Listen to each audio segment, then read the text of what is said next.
TGIF. First Friday in 2026. Hey there, besties.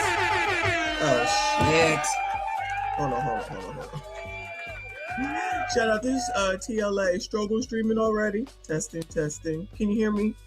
Lottie Dottie, we like to potty. We don't cause trouble. We don't bother nobody. Can you hear me? Hello. Testing.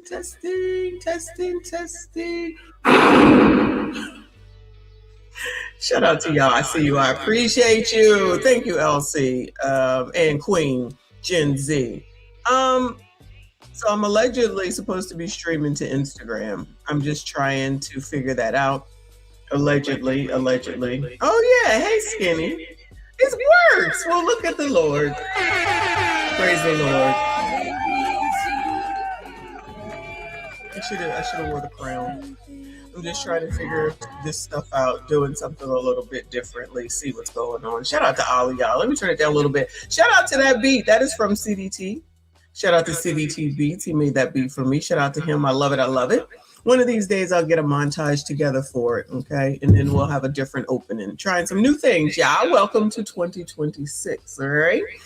If you were here this morning, shout out to y'all. If you weren't here for that live stream that was early this morning, then that's your homework today, is to go and check it out, because some of these passport bros have lost their everlasting minds, okay? And don't fuck with me and I won't fuck with you. Oh yeah, I'm not supposed to be cussing, my bad. Lord forgive me, all right?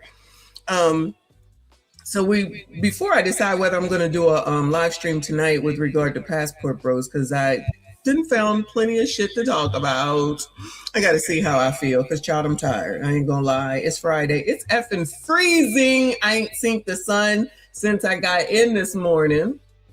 And it was actually flurrying. I guess you call it flurrying when I came in. And I'm like, ugh, take me back, Lord, help your people. But it's all good. So happy New Year to all of y'all. If I haven't seen you, good morning, good afternoon, good evening. We got to catch up on the rest of what's going on with the fraud, which they're trying to just kind of ignore. Y'all already know. Is it really fraud? We don't care about the fraud. It's the way that you're talking about the Somalis, the Somalians. That's not right. That's so racist. Child, you already know. Racism gonna pop its ugly little head out no matter what, which is half damn crazy. Forget all about the money. Forget all about the millions, the trillions, and the billions, right? All we got to worry about is that there is some minority group being held accountable to what has happened predominantly amongst them. Not all, but predominantly amongst them. They just happen to be Somalian. Now it's racism, child. You can't make it up, except we already know. We already know how this goes, right? All right.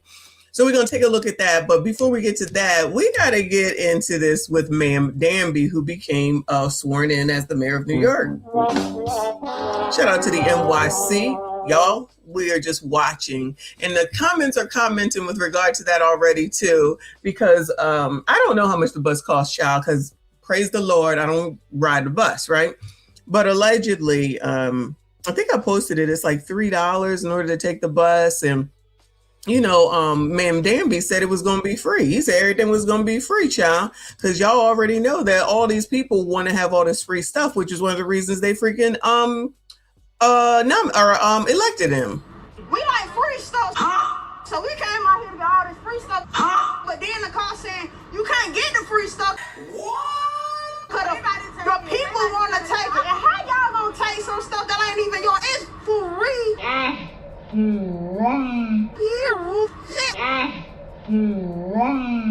So I got my 2 baskets and took the bus or whatever.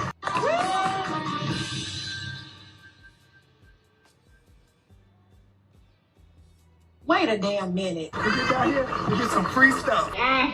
We're already in a recession. Times are hard. Why not just let us get the items and invest and be okay? We are Black women. We care about our crown. Why not give back to the community and let us get the product? The tools, any other eviction. Child, that drop is never going to go away. Never, ever, no way. So we already know. Get used to it, child. Anyway, let me get my favorite view here. So we're over here on the New York Post. We're getting right into it. Shout out to all of y'all that are here. Please make sure you hit the like button for me. Subscribe if you are new. But child, I got to go to the gym. So I got to make sure that I get through this because my stomach is fat. I got to get rid of it. All right. So that's the plan. All right. Shout out to y'all and your New Year's goals, whatever they happen to be. All right. So over here on the New York Post, it says, Ma'am Danby, that's what I call him. Fans disappointed by disastrous block party with no food or bathrooms. Child, you got your mans nominated and y'all already mad? It's been one day. Y'all already mad? I see y'all saying that it's $3. What was it before is the question. What was the fee for the bus, if you know, before now? Was it more and he reduced it, or was it lower and he increased it? That's the real, what is that? That's what I want to know. I don't know if y'all know. Okay. So let's see. This block party was a bust. Scores of Ma'am Danby fans who braved freezing temperatures. It wasn't as cold as when Obama was nominated because I was there in DMC. Okay. The first time. To celebrate the new mayor as he was publicly sworn into office Thursday, were left disappointed by the bash the socialist poll had promised. Oh, no. So he promised them I know you effing lying. Goodbye, big boy. Are you serious? Come on, y'all. Are you serious? It did not go up. Are y'all serious? Come on now. I can't. Yeah, they want free food and free toilet paper. Rose, how long ago did you live in New York City? Come on, child. Come on, child. Yo, how much would a bus cost anyway? Shouldn't a bus be like 75 cents? Shouldn't a bus be like, oh, you're serious? Oh, you're serious? Score one for Ma'am Danby, child. Shout out to him doing big things all damn ready. So the bus fare went up. Anything past zero is going up because it's supposed to be for free. It's supposed to be free. Good luck to him. 175 down. I know how much the bus is. Thank the Lord. But I used to take the bus, though, because it's easy.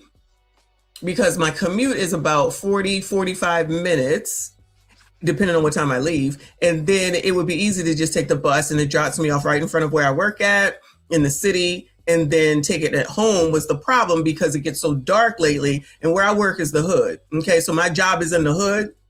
And then they changed the bus stop. And I would have to walk 2 blocks. And I said, you could kiss my ass. I'm not doing that. So I have to drive all the time now.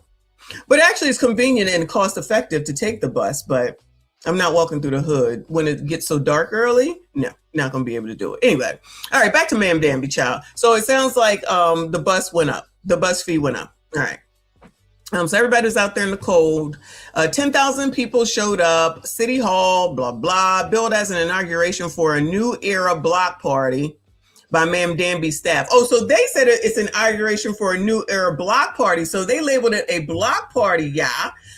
Crammed into several barricaded pens without access to bathrooms or any food concession stands. Not even a pretzel. Oh, no, not even a hot dog. It's definitely not a block party, said Danny Mahabir, 30, an Astoria resident who told the Post he'd been expecting a mix of food and music at the New Year's Day festivities. They said, my girl wants to party all the time, party all the time, party all the time. That's what they was looking for, child. They thought Eddie Murphy was about to show up and start singing that song. They thought the good times was here. Stand your cold ass out there and watch this man get elected and then turn around and go pay $3 for the damn bus. Instead, Mahabar, who wore 3 layers of clothes to stay warm, said he and others are just stuck behind the barricades watching it on TV. Oh, no. Revelers observed speakers, including U.S. Rep. AOC and Senator Bernie Sanders. The fuck he doing there? On a series of big TV screens. Child, you could have did this at home in the warmth. What in the hell? Set up along Broadway as 4,000, I know exactly where they were. 4,000 invited guests sat more comfortably in City Hall's outdoor plaza to witness Ma'am Danby take the oath of office. While Ma'am Danby fans Fans were still excited for the new administration to get underway. They weren't impressed by the supposed block party on a frigid day when temperatures dropped to the mid-20s. It's not exactly what I was expecting, said Brooklyn resident Shane Turner, 30. I was expecting food and music. Was this a damn gala? Was this a fucking dress-up event? What the hell are y'all talking about? He said I could have watched this from home or added a 25-year-old Queens woman. You see the ages of these people, right? Y'all hearing the ages of these people. I could have watched this from home. Yeah, correct. Y'all, these people, look at them, looking like, oh, no, this lady is looking like this nigga. I can't even go to the bathroom. This woman looking like she in love. This dude is like, yeah, buddy, we got you, boo. This old white lady just is like liberal, probably just looking like, just hurry up because I'm cold. My name is Michon and I ain't got time, right? Allegedly. Oh, there's Bernie. Bernie! Woo! Remember when Bernie was at the Obama inauguration? He was awesome. And he was sitting there in that chair, and then they made it into a meme because he was looking like, child, I got more important things to do today. That's what some of them people in the crowd is looking like. Shout out to my girl up in here. Shout out to my white woman, Elizabeth. I see you. I appreciate you. Member for 23 months. Thank you, boo. Shout out to all the channel members. I see you. I appreciate you. She said, hey, Michon at work and caught a live debating on filing my taxes or not. Girl, I hear you. As all the email now is all about taxes, y'all. Tired of paying for everyone else to live large, but I know better. Girl, I hear you, child. We need to fight back. We'll figure that out later. Anyway, all right, so there's Ma'am Danby, his wife. She looking at him like, child. This is amazing. Look at the side eye she giving him, child. You did it. This is amazing. And I'm going to do it too when we get home later. I feel like that's the look that she giving him right now, okay? Allegedly, child. Don't let's not get in trouble. Child, because don't forget, this is a gossiping channel, child. Don't forget, we are now a gossiping channel. Just call me a white supremacist talking gossip talking points at this point. I can't even keep up as to what the hell it is I am. Shout out to Wayne up in here. I see you. I appreciate you, hun. He said, dropping in to show some love. Shout out to the best channel on YouTube. Abso-fucking-lutely. I'm bringing my sister Nisha and Troop into our fold. 2026 is ours. F them kids. Yeah. This is not a channel for everyone, child. We judge over here. Thank you so much, boo. I appreciate you. EJ, thank you so much, hon. He said they're going to blame Trump for the increase because Trump is bad. They're going to blame him because of the increase in the bus fare. They probably will, honestly. And yo, I bet you this is paid by the taxpayers, right? Shout out to y'all. Good luck to y'all. Let me move on to the next one because I got like 3 or 4 things on Ma'am Danby, child, because it's going to be the gift that keeps on giving. All right. So then they was talking about how the fact that his wife has on some expensive ass shoes. Well, I'll be damned. It says socialist Zohran Mamdani's wife, Rama Dawaji, appears to wear luxury $630 boots to swearing in ceremony. Well, what the hell did y'all think she was going to wear? Did y'all think she was about to wear some Uggs? Did y'all think she was about to wear some Walmart shoes? This is Ma'am Danby's wife. What did y'all think? No, y'all take what he gives you. And of course, she gonna get the best. That's why she's side-eyeing him. This is amazing. That's why she's side-eyeing him like, when we get home, boo, because we done made it now, child. Child, y'all ain't got to listen to me. I know y'all know, but they don't know. But they gonna find out, okay? It says they're affordable. Look at this shit. Look at this ugly ass shit. These look like shoes that the Wicked Witch of the West would wear. I don't like it. Now somebody likes it. I don't like it. They too pointy for me. So when shoes are pointy like this, that means you got to get a bigger size. So then that means your foot gonna look longer and bigger than what it is because it gets so narrow. Your toes can't fit, so you got to get it bigger. Pause. Reaper, are you here? Yeah, I see you. So I got to say pause. So they look like witch shoes to me. Plus, I hate that type of a heel. But y'all, I'm bougie, but not that bougie. That's $630 though. But once I get to the gold weight, I'm buying me them regular Christian Louboutin black. I'm going to get those for real. It says New York City's First Lady, Rama Duwaji, appeared to wear $630 artisan leather boots from a high-end designer to her Democratic Socialist husband Mandambi's mayoral swearing in where nobody could eat or use the bathroom. A luxury look that flew in the face of the politician's everyman image, eagle-eyed critic said Thursday. Duwaji, a 28-year-old artist, another youngin', 28 years old, gave more socialite than socialist. Oh, they already talking about her.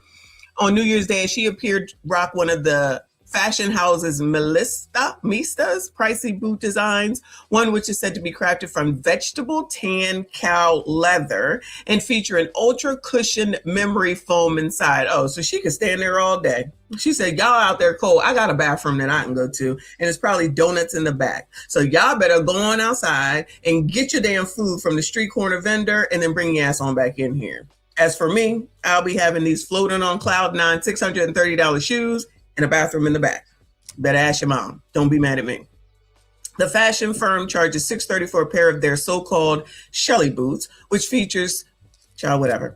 But her high-end fashion statement, which comes as she stood next to Ma'am Danby while he took the oath of office just after midnight, is out of touch, considering his honors equity for all policies that include tax hikes on the rich. Well, y'all better be checking to see to make sure that they getting taxed, because clearly they rich. So not y'all, you know what I'm saying, better go ahead and make sure that they on the list for all them taxes that's what the rich is supposed to be getting taxed, so that y'all can have a $3 a ride bus service, okay? I'm just saying.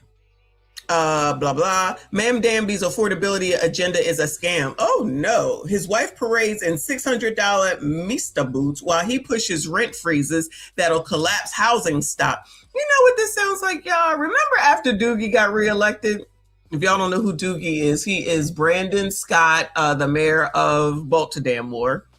And after everything that happened for those at least 3 years where we were paying attention to it, we knew they were going to reelect him. All the complaining that they was doing, oh my God, but he black and we black, it's a black city. So they reelected him, right? And then the very next day, after he was elected, when he came out there with his baby with the headphones on and his baby mom, not his wife at the time, I don't know if they married, right?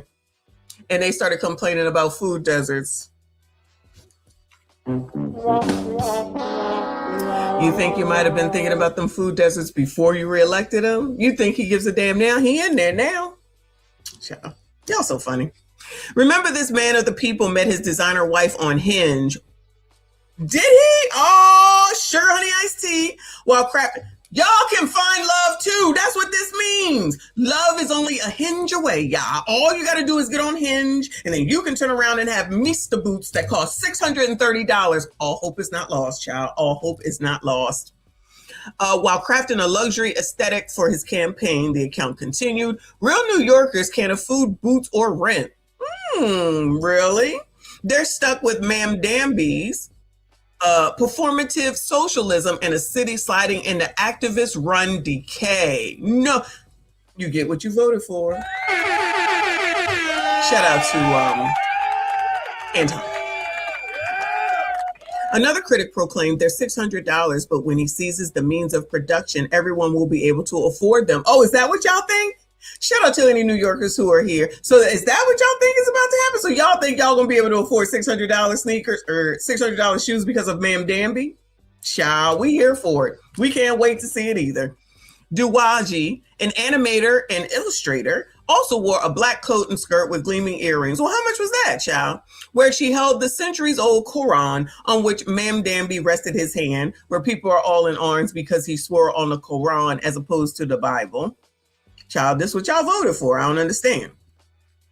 In November, Ma'am Danby gave his victory speech. Duwaji reportedly wore a dark denim square neck top made by Palestinian Jordanian designer Ziad Hijazi, along with dangling earrings by the upscale New York City jeweler designer Eddie Borgo, who sells some pairs for more than $46,000 a pop. This is sounding wonderful, y'all. Why y'all sitting around waiting for him to make sure that y'all get to stay a night, okay? He over here with his wife wearing $600 shoes and clothes that can a whole outfit totaling $46,000, child. Allegedly. I think y'all did a great thing here. So she did not return a call for a comment. You see that they also allegedly helping other foreigners, okay? Because I'm assuming with these names that they're technically kind of foreigners. So they're making sure that they help each other. Like, that is so nice of them, child. If only everyone else could get that shit done. Shout out to the coloreds. Let's go to CBS News in New York. It says, Ma'am Danby signs day one executive orders on tenants' rights housing. Here y'all go. He is about to help y'all out free housing that y'all was looking for. Let me acknowledge my fave. He said, I got a $50 check from Trump because of Amazon Prime. I need one. I got Amazon. What was that? It was a class action lawsuit. Let me know. I got to get in on that, child. I got to get on that. Shout out to you, boo. Shout out to BT in the building. I see you. I appreciate you. He said, I'm so glad I moved from New York. Good move. Good move. But I could be wrong. About all this. This might work out swimmingly. Let's see what they said. This is updated as of 3 hours ago. Today marks Mayor Zohran Mamdani's second day in office after an inaugural celebration attended by thousands in Lower Manhattan. In his speech, Mamdani vowed to focus on working-class New Yorkers. Elijah Westbrook has more from City Hall. Good morning. Well, it's day 2 here at City Hall, which means that Mayor Zohran Mamdani is officially on the clock. This, as just yesterday, he signed 3 executive orders, all aimed at putting pressure on landlords and fast-tracking housing development. New York City's new mayor is wasting no time. On his very first day in office, Zohran Mamdani signed a trio of executive orders. We will not wait to deliver action. And we will stand up on behalf of the tenants of this city. The first executive order reestablishes what's called the mayor's office to protect tenants. Mamdani said it's designed to serve as a central hub to defend renters' rights and push city agencies to respond faster to unsafe or illegal conditions. If your landlord does not responsibly steward your home, city government will step in. We will make sure that 311 violations are resolved, and we will hold slumlords to account for hazardous and dangerous threats to your well-being. The second order creates the Land Inventory Fast Track, or LIFT. It's a task force aiming to review city-owned land and sites for housing development by July 1st. And the third executive order kickstarts the Speed Task Force, aimed at removing bureaucratic hurdles that slow housing construction across the city. You see, it's all biatches, right? You see who surrounded him, right? This is strategic. You got one whitest of the whitest white woman, maybe one older white woman behind him, even though, child, she do look like she up there. And you got all the rest of black and browns, look like maybe an Italian or a Hispanic in the back. Woo! Woo! That's their job, to make it look good, child. We for him. Where the men at, Bueller? Where are y'all at? Why are y'all sassy straights not over here? Y'all supposed to be behind this. Y'all are supposed to be behind this. Where's Live from New York? I haven't seen him in a while. Y'all are supposed to be behind this. Where are all the men at? Where are all the men at? Anyway, I'm just noticing, child. Shout out to all these biatches. Force aiming to review city-owned land and sites for housing development by July 1st. And the third executive order kickstarts the Speed Task Force, aimed at removing bureaucratic hurdles that slow housing construction across the city. Mamdani says together, the move sends a clear signal. These are sweeping measures. Yeah. But it is just the beginning of a comprehensive effort to champion the cause of tenants too long ignored and homes too expensive. Do they realize that NYCHA is basically him? NYCHA is basically him. He could start there immediately. Wouldn't you think? Maybe it's just me. I don't know. Did he mention that? He said all the landlords. Well, sir, NYCHA is numero uno. Child, shout out to all of y'all up in here. I see you. I appreciate you. Please make sure you hit the like button, subscribe if you are new. And looking ahead here in just a few hours, we are monitoring what's expected to be a big announcement being made by Mayor Mamdani. It's unclear at this time exactly what will be talked about, but we have reached out to City Hall as well as our sources. And of course, we will keep you posted on what they say once it becomes available. That's the latest at this time from City Hall. Elijah Westbrook, CBS News, New York.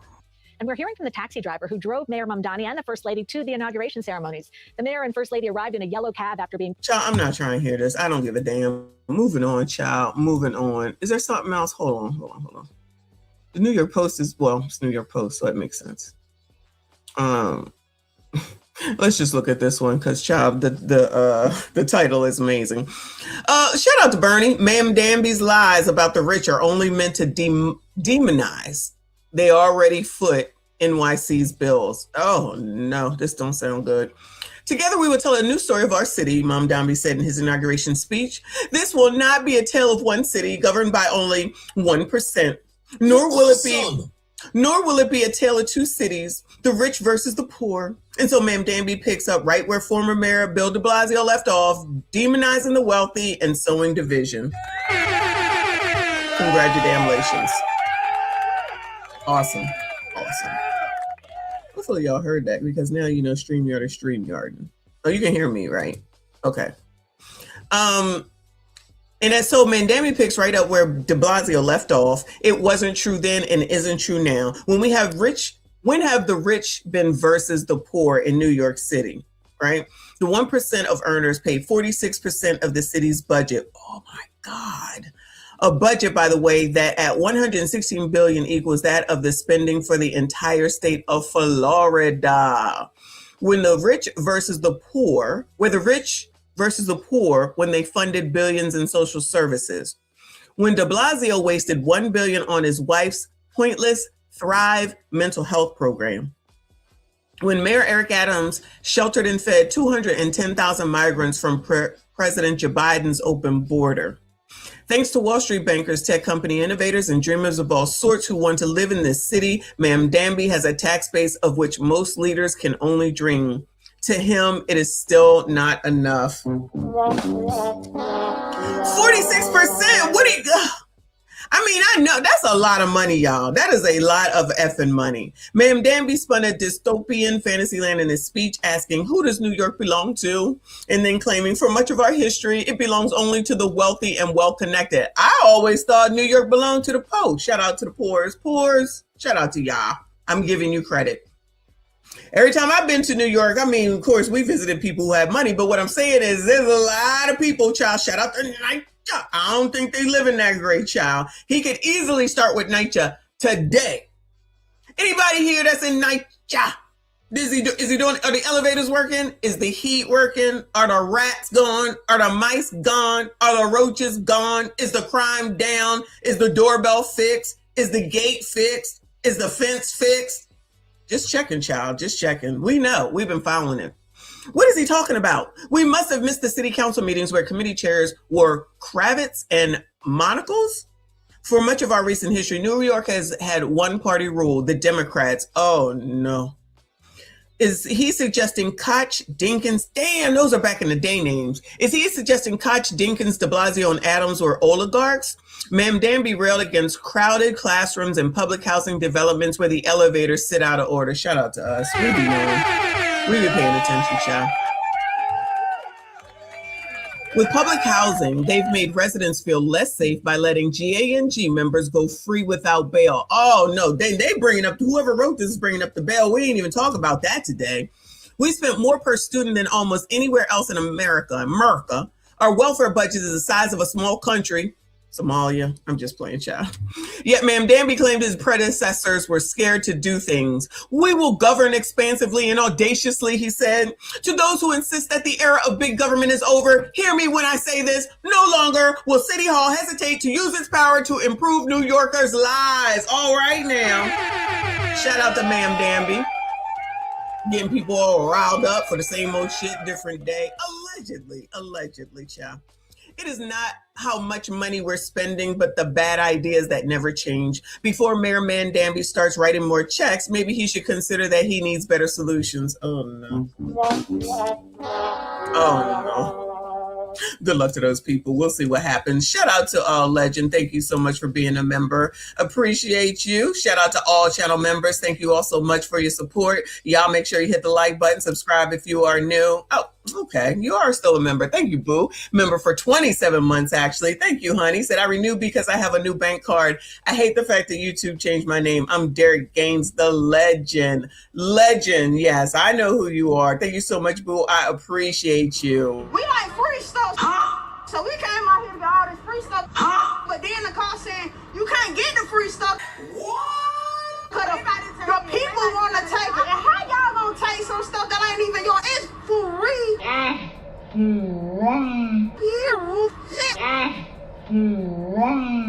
So I got my 2 baskets and took the bus or whatever.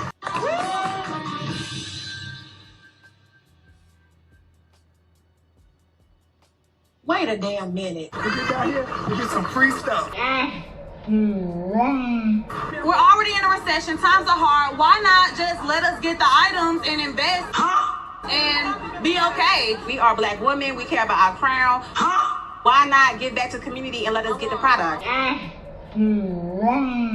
The tools, any other eviction.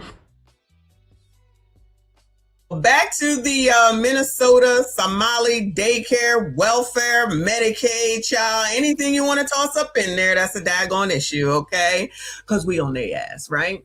Now, no one is seemingly, well, let me rephrase. Fox is definitely talking about Tim Tom, right? I feel like I haven't heard Ilyan's name in a few episodes.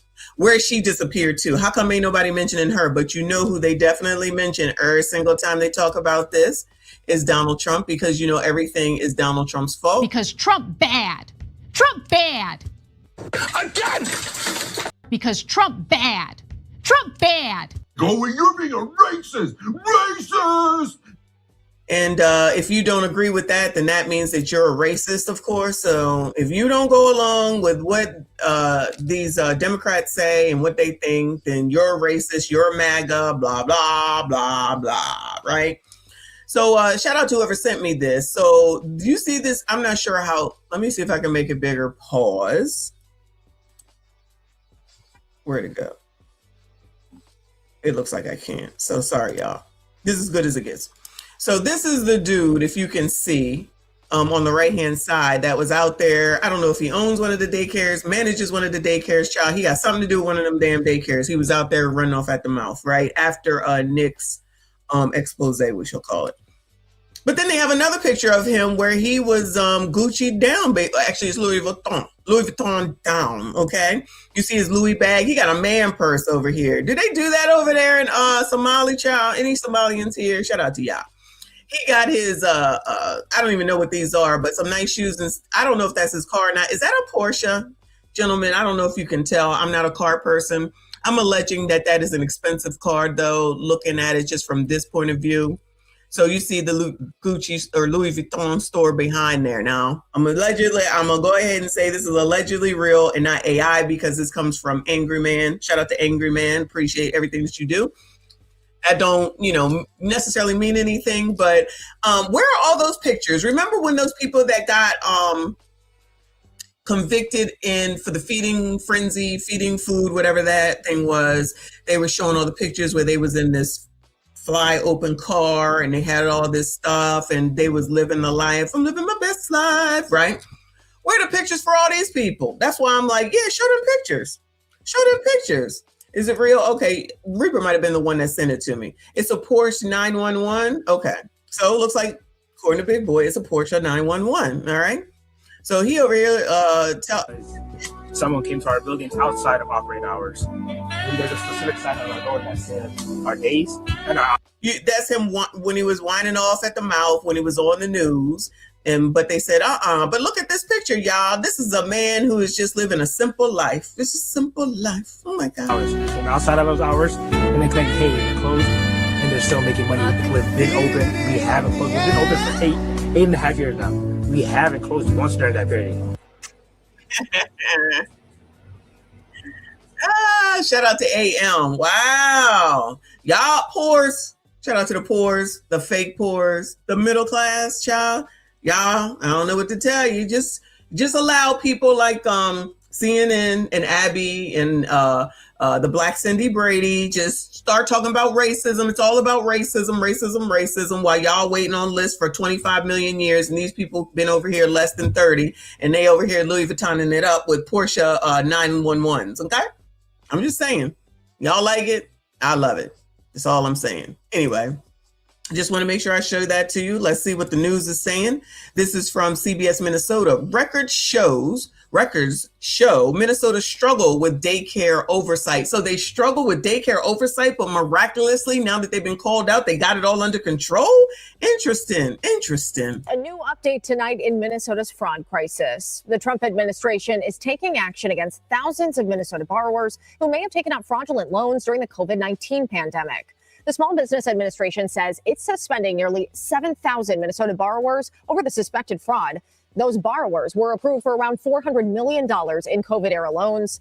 The administration says it will ban fraudulent borrowers from all loan programs going forward. They could also face federal prosecution and repayment. Wait a damn minute. That is not what I thought this was about. Hold on. I guess that's why she's calling it a fraud crisis. Hold on. I got to start this over. I was not expecting to hear this, y'all. Hold on. Tonight in Minnesota's fraud crisis, the Trump administration is taking action against thousands of Minnesota borrowers who may have taken out fraudulent loans during the COVID-19 pandemic.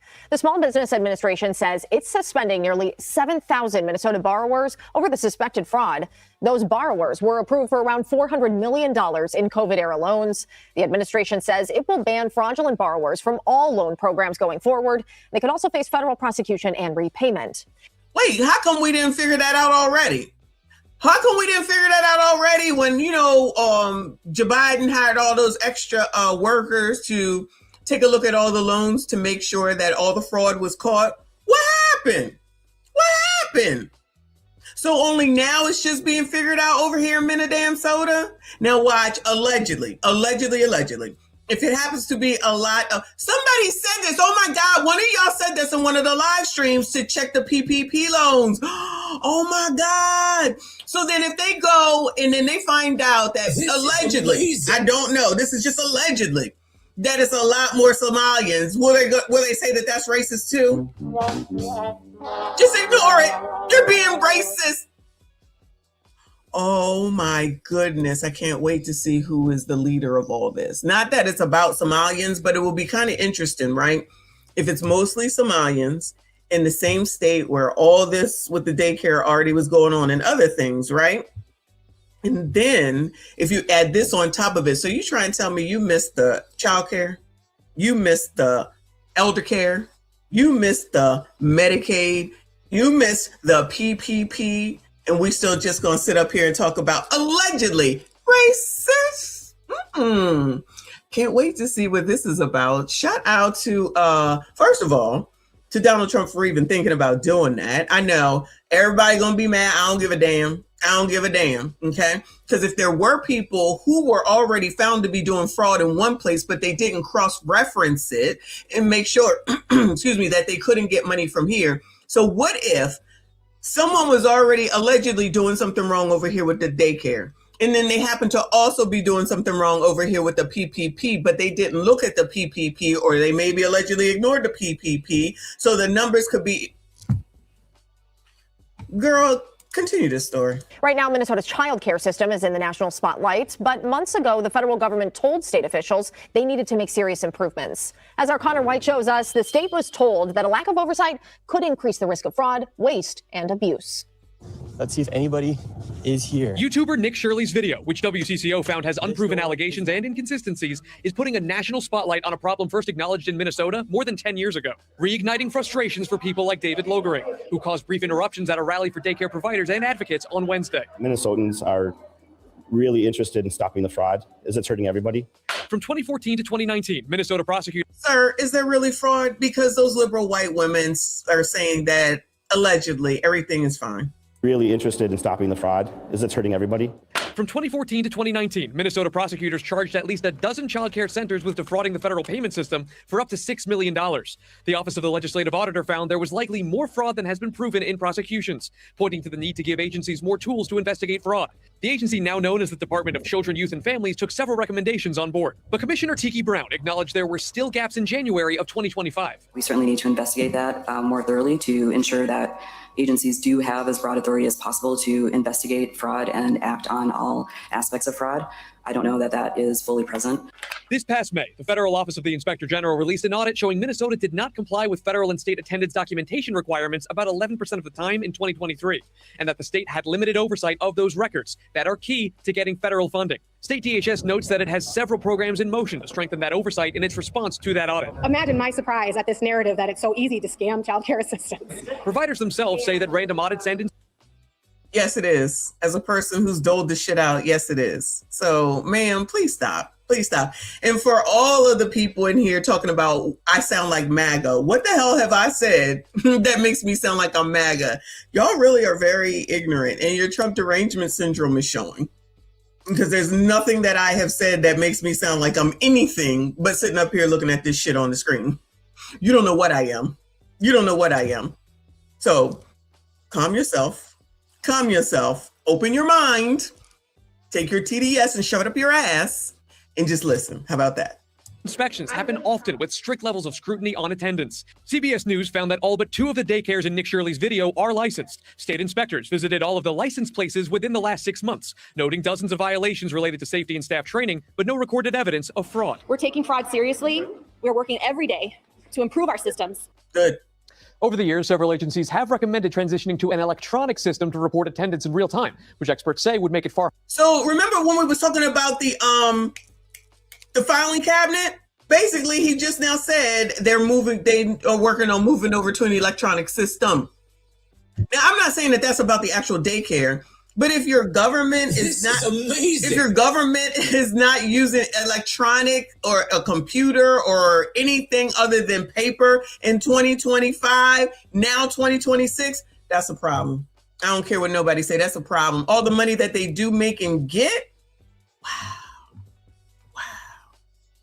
Shout out to Legend. I appreciate you, boo. He said they have found those fake daycare places here in Ohio. Yeah, CIP just sent me something about that. I'll probably have to do that tomorrow. He said ran by the same people. Oh, no. Oh, no. Yes, you're being racist. But that's okay. I'm down for that. Come on, chat. Oh, Bobby Brady, you're about done. Moving on from Bobby Brady, all right?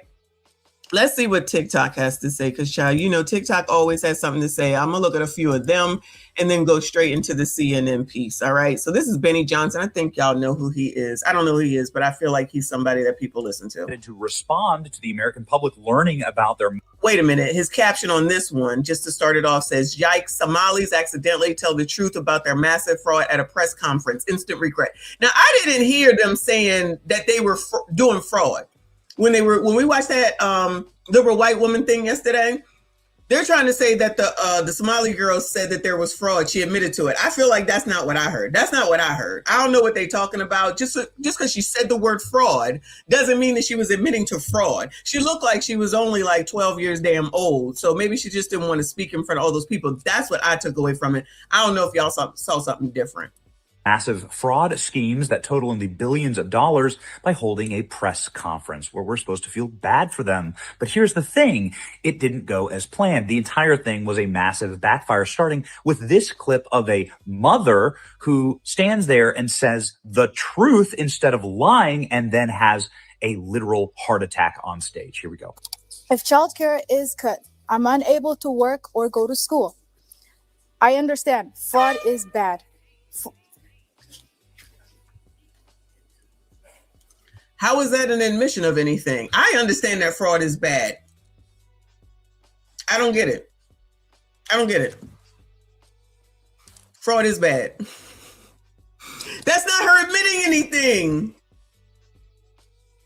I don't know, y'all. I don't know how they jump to that. She's just like, fraud is bad. Yeah, fraud is bad. I don't know what the gas was for. I don't know how that's an admission, but whatever, child.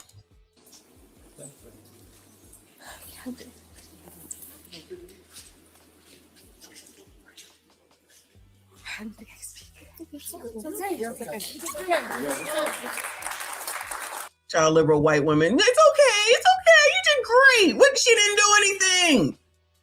What did she do? There's a lot of clapping going on around here. This is how endemic fraud is in the Somali community. You can't just say fraud is bad. She looked like she'd seen a ghost. She looks like she was about to be excommunicated for simply saying fraud is bad. And then everybody claps, and all the liberal white ladies clapping. And by the way, those liberal white ladies, they're daycare workers. One of them hopped up on the mic and did the exact same thing. Here we go. And I do see some signs over here that say stop fraud, and I agree. Stop it. There are wait lists for these programs that are years long. There is fraud. Fraud in the White House. Yeah, when Trump said they're not sending their best, this is... Why do y'all think that that's an admission? What, is she supposed to say fraud is good? There is fraud. There is fraud. Just say, I told y'all that they be doing fraud when I was doling out the benefits for welfare, for food stamps. Not the people that work there, but the recipients, right? They would send in fake stuff, copied stuff, white out. Like, they would send shit in and I would look at it and I would be like, child, I just don't feel like dealing. So as long as you're leaving me alone, I'm going to leave you alone. I don't care. You desperate? But if you gave me a hard time, I definitely was turning your ass in. You're not going to lie to me and then give me a hard time about it. Y'all, don't go ahead, judge me. I don't care. You don't know if you don't have to deal with all them effing cases with all them damn people, a bunch of bitches, okay? That's all it was. A bunch of bitches with a bunch of kids. And now people are like, oh, now I understand why she's like that. Yeah, they got on my GD nerves. Feed your own kids. Anyway, I don't see it. I was like, what if I came out here and was like, fraud is good? Y'all would think I was crazy. Fraud is good. I like fraud. I would sound crazy. Now, why they getting flabbergasted? I don't know. They look that the big one is looking crazy. The big one is looking crazy for sure. But I'll let y'all rock. All right, I'll let y'all rock. What he's talking about. But it gets even more unbelievable. Smalley fraud daycare owner hopped up on stage and decided to announce that his daycare had been broken into, and guess what the burglar stole? All of his employment. Now this is some bullshit for real. If you seen somebody broken, like we said yesterday, who the hell breaks into a daycare center? Did they need a toy for their kid? If they broke in before Christmas, then I would say, all right, they try and get some toys for their kids or something. That would make sense. So someone broke in to take the damn files. They sound crazy. So anybody on CNN that's supporting that, they crazy. I stand by that. Records and all of the records of the children getting checked in. Those would, of course, be the records that the feds would use to put him in prison. And while he's sitting there sobbing, trying to make you feel sorry for him, people on the internet notice that he's wearing a $3,000 pair of glasses, designer glasses, some of the most expensive glasses you can buy. These glasses are like $50, by the way. Pay specs or whatever. Yeah, no, I heard about the glasses. I wouldn't know. I don't wear expensive glasses like that.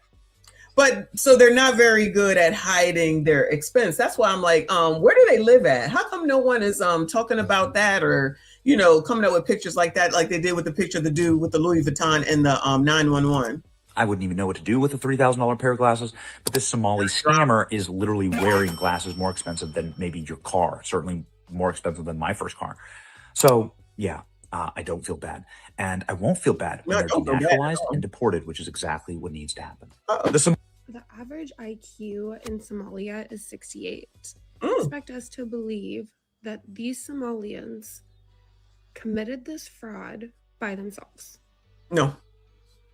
Now, listen, she said that that's the IQ. I don't know. That's just a TikToker talking, okay? I don't know that that's true. That could be racist. But the fact that she's saying that could they come here and do it on their own? Absolutely not.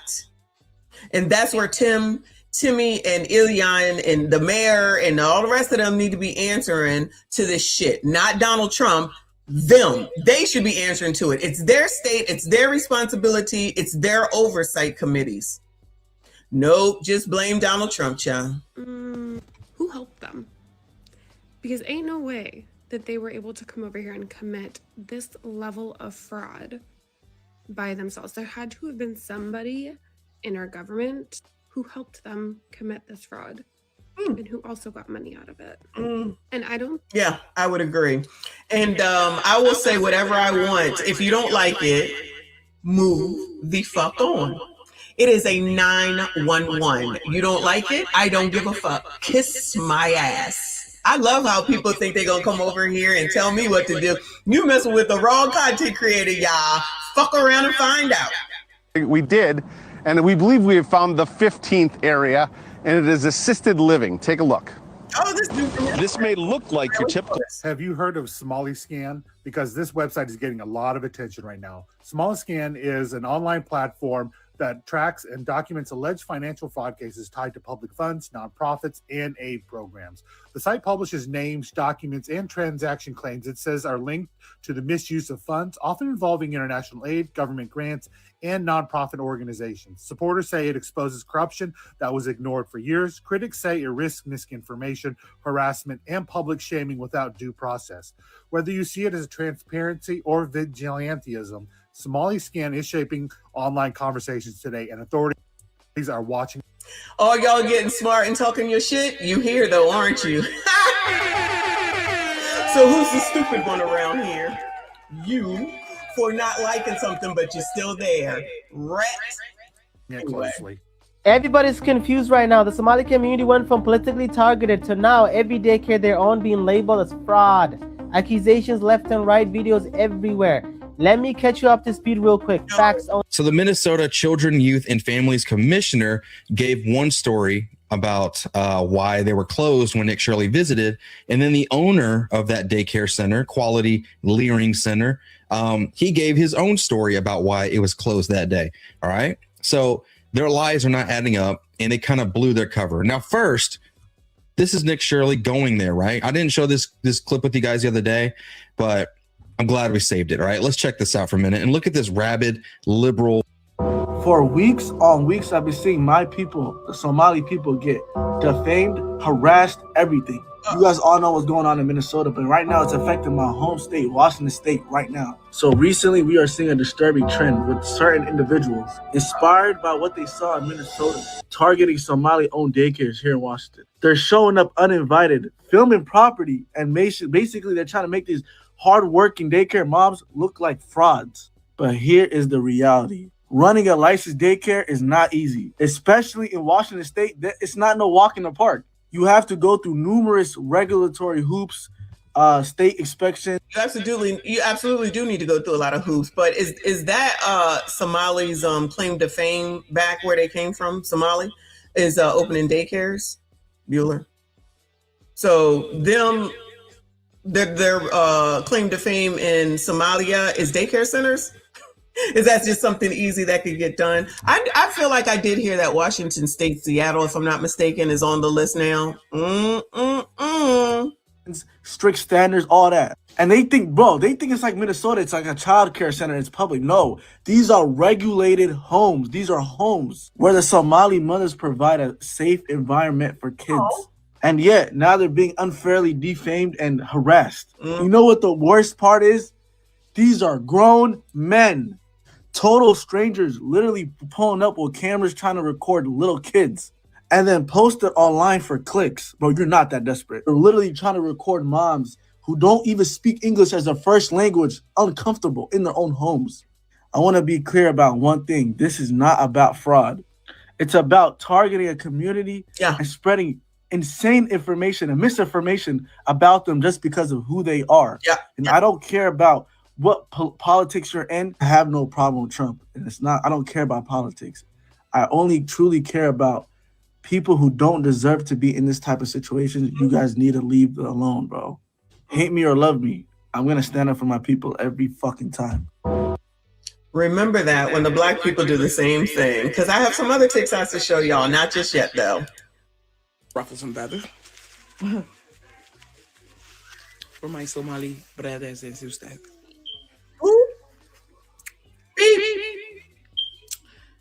Here in America, how you present is what you are. So I know you guys don't want to be black and tell people you're not black. Oh no, they don't want to be black. And that's fine. We're okay with it. We're okay with it. You're not black. They trying to Michael Jackson back to black. No. You are Somali. But here in America, you're black as shit, like me. Me and you are the same. Yeah. Right color. Evidence. Okay? This is why race is so stupid. It's dumb. But how you present is what you are. Yeah, you'll iron out the facts later. But if we see you walking down the street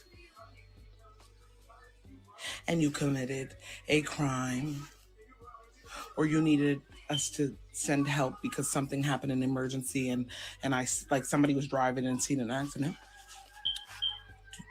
When they asked, can you identify this person? I would say a Black male or female. Oh yeah, that's true. Just like anybody else here in America would. So I just hate to burst your little... Child, kind of as soon as you hear the name, no, we don't know the difference, but that's okay. I understand what she's saying. They still go, other people will still identify them as Black. That's okay, because we will differentiate. Hopefully we standing on business and we will delineate. Hey, what's up, y'all? What y'all doing? Girl, I guess you're supposed to look over the script before you read it. Over 20,000 kids will lose access to childcare programs. And see, even the child knew you was lying. He said, "You're lying." That thousands of children rely on childcare, and thousands of parents rely on childcare. Therefore, if childcare will, oh my God. The reason why you can't read it because you're lying and you're nervous. Who put this girl up to this? It was like, take your... She got the liberal white women there to help her through. You know, they're going to cause chaos no matter where they go. Time. You can do it. Just do it the way we rehearsed it, okay? Just do it. Somebody take the phone. She can't do it. Whatever y'all put her up to, she can't do it. Take the phone. Is cut. I'm unable to work or go to school. I understand. Fraud is bad. She was shocked, like, what the who wrote this shit? Girl, they just got you to confess that you are committing fraud.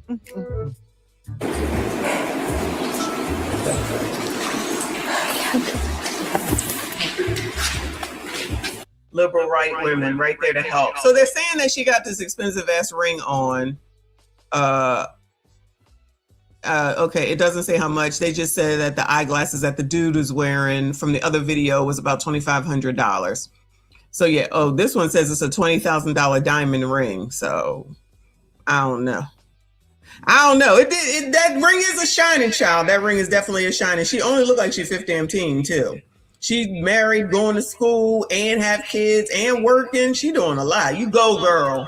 Standing to see children that are not yours at a daycare so you can record them is a level of pedophilia has yet to be talked about.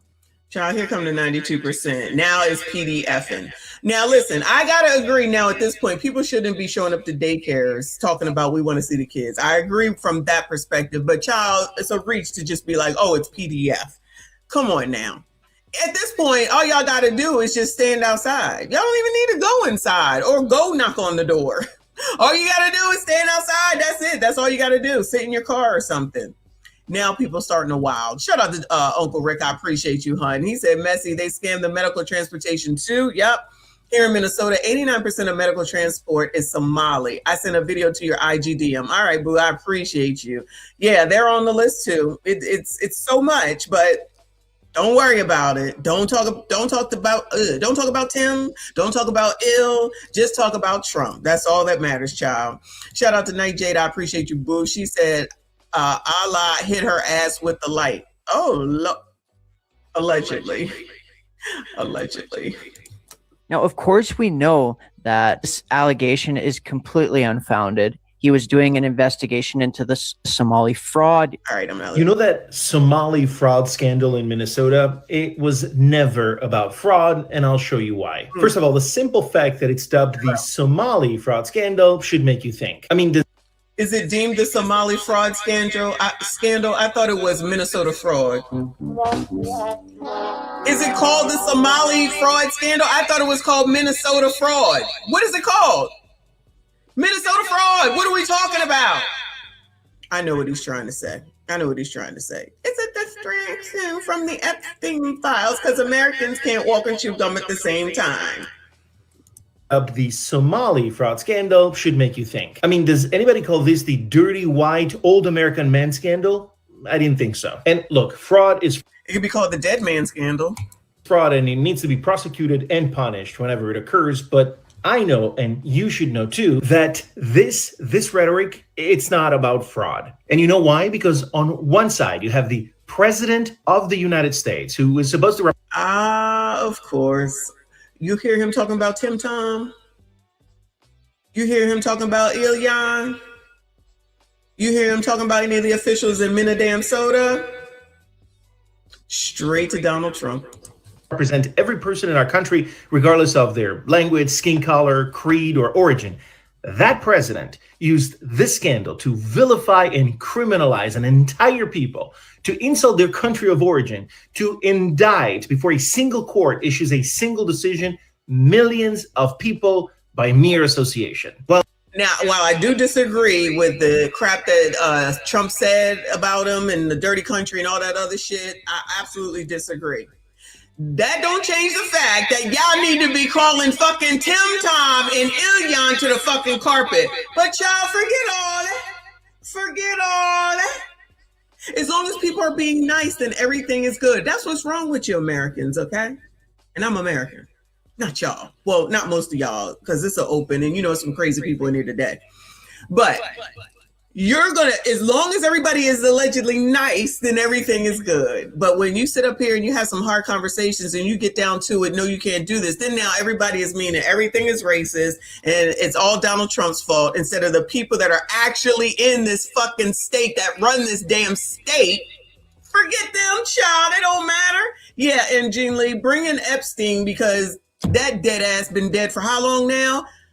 It's to distract from the Epstein files, child. We've been talking about this Epstein files for years. What more is there to know? We know what it is. What more? So if it's about that, then all the people that we've seen pictures of, are y'all gonna go on after all of them or only Donald Trump? Because child, I believe I seen Clinton's. I believe I seen Oprah. I believe I seen a lot of other people that are not necessarily Republicans. Are y'all gonna go after them too? Are y'all gonna be all outraged about all them too? Because child, I ain't seen it. I ain't synced it. The only thing I synced is y'all carrying on about Donald Trump as usual. So you just couldn't see nobody else that was there, right? Not near nobody else. You MFers, y'all just as bad. Y'all people that's gonna sit up here and listen to this person try to talk about it's called the Somali fraud. It's called Minnesota. It's been called Minnesota fraud. What are you talking about? But because he says it and he sounds like he's against Donald Trump, some of y'all will go, y'all be like, oh yeah. Just like you're gonna, I was on for 5 minutes, you're talking about I sound MAGA. I have nothing that I'm saying that sounds MAGA. Nothing I'm saying that sounds like I'm a fucking Democrat. I'm just looking at this bullshit.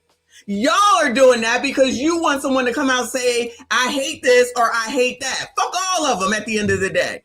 Y'all can't even be fair to yourselves. That's your problem. You don't know how to be fair because you hate Donald Trump so much. But guess what? He the fucking president for the next fucking 3 years, so you need to figure it the fuck out. On the other side, that same president has not just ignored, but rewarded other instances of the very same fraud. This fraud, it was rewarded through pardons that wiped out sentences and penalties. Almost a century's worth of...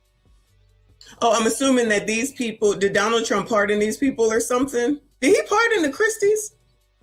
Or are they saying that these people did crimes? So by this logic, that anybody that's why we have criminals in these gremlins out here gremlinizing by this logic right here. Because you'll find an excuse to excuse someone doing wrong unless it's someone that you don't like. So if you see gremlinizing, shout out to what they did down in the ATL, child, Atlantic Station, if I'm not mistaken. So y'all okay with that? It's just some kids, you don't know, minors with weapons. Minors with weapons. Okay, so he pardoned all these people. Okay, that's quite possibly true. I don't know who these people are. The only people I know on here is the Grizzlies, right? And maybe that white woman down at the bottom. But was there all this outrage when Joe Biden got rid of crackheaded Hunter when he pardoned him all the way back to 20 years ago, approximately, Bueller? So Joe Biden did not pardon his son, the rest of his family, and everybody had something to do with that mess all the way back to umpteenth years. Everybody forgot all about that? No outrage there? Because freaking Joy Reid, at one point, because we still got that video up where she was like, yes, everyone should be held accountable. Joe Biden goes and does this. I understand what he did. Oh, so crackhead Hunter, who we've seen, and I know because I live in the area by way of Philadelphia, we know all about what's going on in Delaware. Oh, forget all that, child, because it's Joe Biden, the creator of the crime bill. We can forget anything we want to based on your political beliefs for motherfuckers that you don't even know. Child, all right. Focus on Donald Trump. Keep focusing on him. That's what gets some of y'all who are in here now wilding out trying to say that I'm MAGA instead of listening and seeing what the hell it is that's being said. Y'all don't even know how to process things outside of if it's Trump, it's bad. Child, that man don't know you from a can of damn paint. And he can't do nothing to you unless you allow him to. And that's what y'all are by being scared, listening to MFers like Rolly Roll talking about, I woke up on Christmas morning scared, child. Somebody called that the Negro spiritual. I cried. I freaking cried, okay? So, child. Prison time and hundreds. Listen, but clearly white people do it too.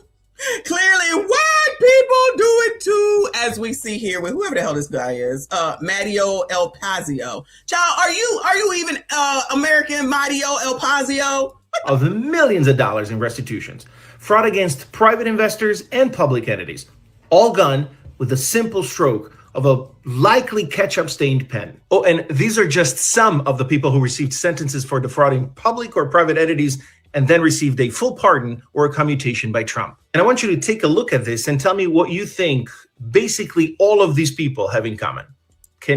Well, it ain't that they're white, so what is it? You see it? Any guess? I guess for all of these people who defrauded us, the real saving grace is not being Somali. Because I think it's clear based on what... Oh, this is the jump he's making. So the black man over there don't count. And I know he pardoned Kwame Kilpatrick at some point. And I believe Lil Wayne, if I'm not mistaken, right? And Kodak Black. So what is it, sir? So now it's just, child, he ain't racist against black people. He racist against Somalis. Got it.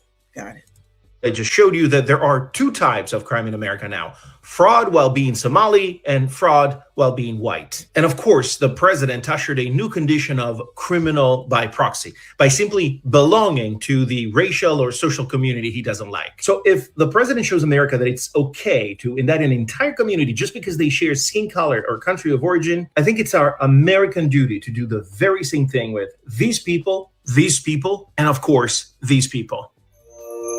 Again, showing him with Epstein and Ghislaine, or however you say her name, but none of the other people, of course.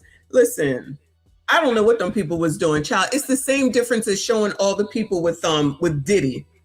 Remember when they were saying, Diddy did all these things with all these kids. Now, one thing about now, one kid came out in that damn trial. A man convicted on taking his girlfriends on vacation, which is crazy to me. Now, that's not me defending either or, because I have no doubt that Diddy did some bullshit. I have no doubt that Diddy did some bullshit. I have no doubt that Trump did some bullshit, because you don't get to these levels without doing some bullshit.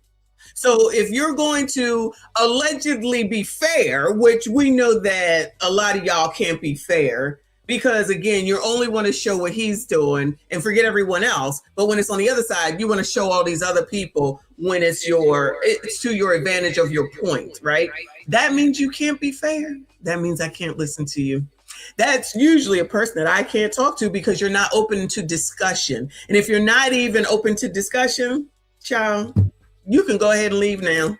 Respectfully, I'm going to say, black people, this is not our fight. It's not. They don't even like us. Correct. We are called black slaves, abids. They don't even like us. They don't even identify as black. Yeah. Unless it's convenient. Correct. So respectfully, my African-American people across the United States, I need you to take a scroll down my page so that I can educate you. Understand that this is not about race or religion. This is not about left or right, that this is about justice. And if we don't start speaking the fuck up, we're going to keep being robbed. You guys keep talking about in our communities that we want reparations. Well, this is why the fuck we can't get that if they were going to be negotiated. You ain't no reparations. But go on, girl. You have people that we are granting asylum to stealing $18 billion of the taxpayers' money. So respectfully, all of my African-American people, This, unfortunately, is not our fight. Let the Somalis figure it out. They don't even like black people. Now y'all want to be on our side. You guys won't even assimilate to learn the language. Ooh. Ooh. Child, why do we have to keep hearing beeps though? Can y'all please change the smoke detector? Lord help your people. All right, let's go over here to the CNN stuff, child. This is by way of BCP. Shout out to Black Conservative Perspective. He's almost to 1 million. Shout out to him. It says CNN host Abby triggered after getting backlash for incorrectly fact-checking Republican on Somali fraud. Oh, no. Everybody who is involved in fraud. No, they're not rounding up her. They're all talking about Somalis. That's the point. I want them to round up anyone who is involved in defrauding American taxpayers of what apparently amounts to $9 billion in a very, very small state. Somali, whether they're citizens, immigrants, white, I don't care. You don't care if I they want target the fraud to stop. But do you support the targeting fraud of this to stop. one community or I not? support the You think that's targeting. the right thing to I do? support the Or do you targeting think of that's the people wrong thing engaged to in do? fraud. But do you support the targeting of the Somali American I think this person is the equivalent of a liberal white woman, but I digress. community If as they are- directed by the president if they of are the United States engaged in based on their fraud, ethnicity? That's not what he said. That's it. That is precisely what he If they are said. engaged in fraud and because they're American citizens, should that make them immune? That's a straw man argument. No. Just answer the question. I did. Should we I want target anyone people involved in based on fraud their to be targeted. ethnicity? Anyone involved in fraud. But not based on their ethnicity.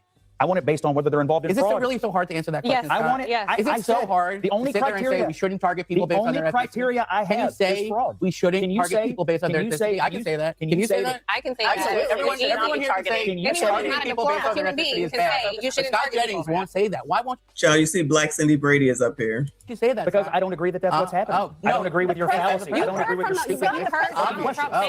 Ad hominem attacks are the lowest form of argument, Scott. The lowest form of You can call argument me is to come out stupid. here and accuse me of some kind of I know, race-based argument. There's I'm $9 billion asking you in for fraud, what you believe. and you don't care. That's the main problem. So look, hold on a second. We've seen Hold on a clearly second. Scott thinks about it. Hold on a I think we've seen clearly there are that a you couple don't care of about things. $9 billion. Boy. So we got to talk about woke CNN anchor Abby Phillip, who is getting called out for something that I have pointed out for a long time now when reacting to clips of her failing show on CNN, her debate show, in which she is not acting as a moderator. She's acting as a Democrat Party propagandist.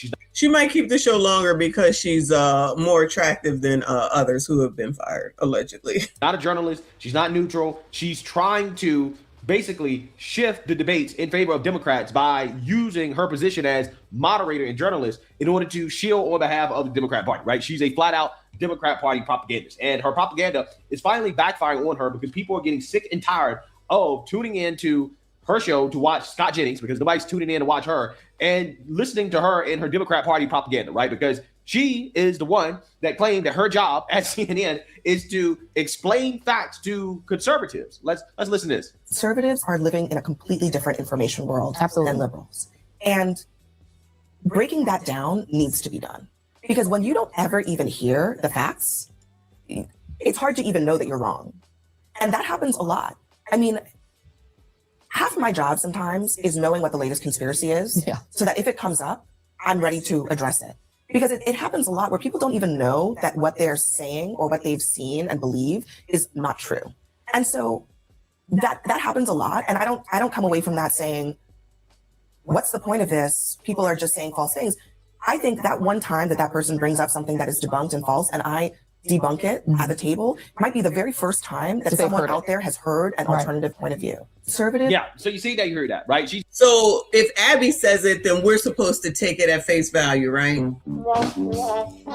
So let me play that back, because she's basically saying, if I tell you, then it's true. So if I give somebody a fact, then it may be something that they never heard of before. Bitch, what you think isn't better than what I think. And that's what the problem is with a lot of people now, because they think that their politics are more important than the other person's politics. She's basically saying that all conservatives, Republicans, MAGAs, whatever you want to call them, are wrong just because she don't like them.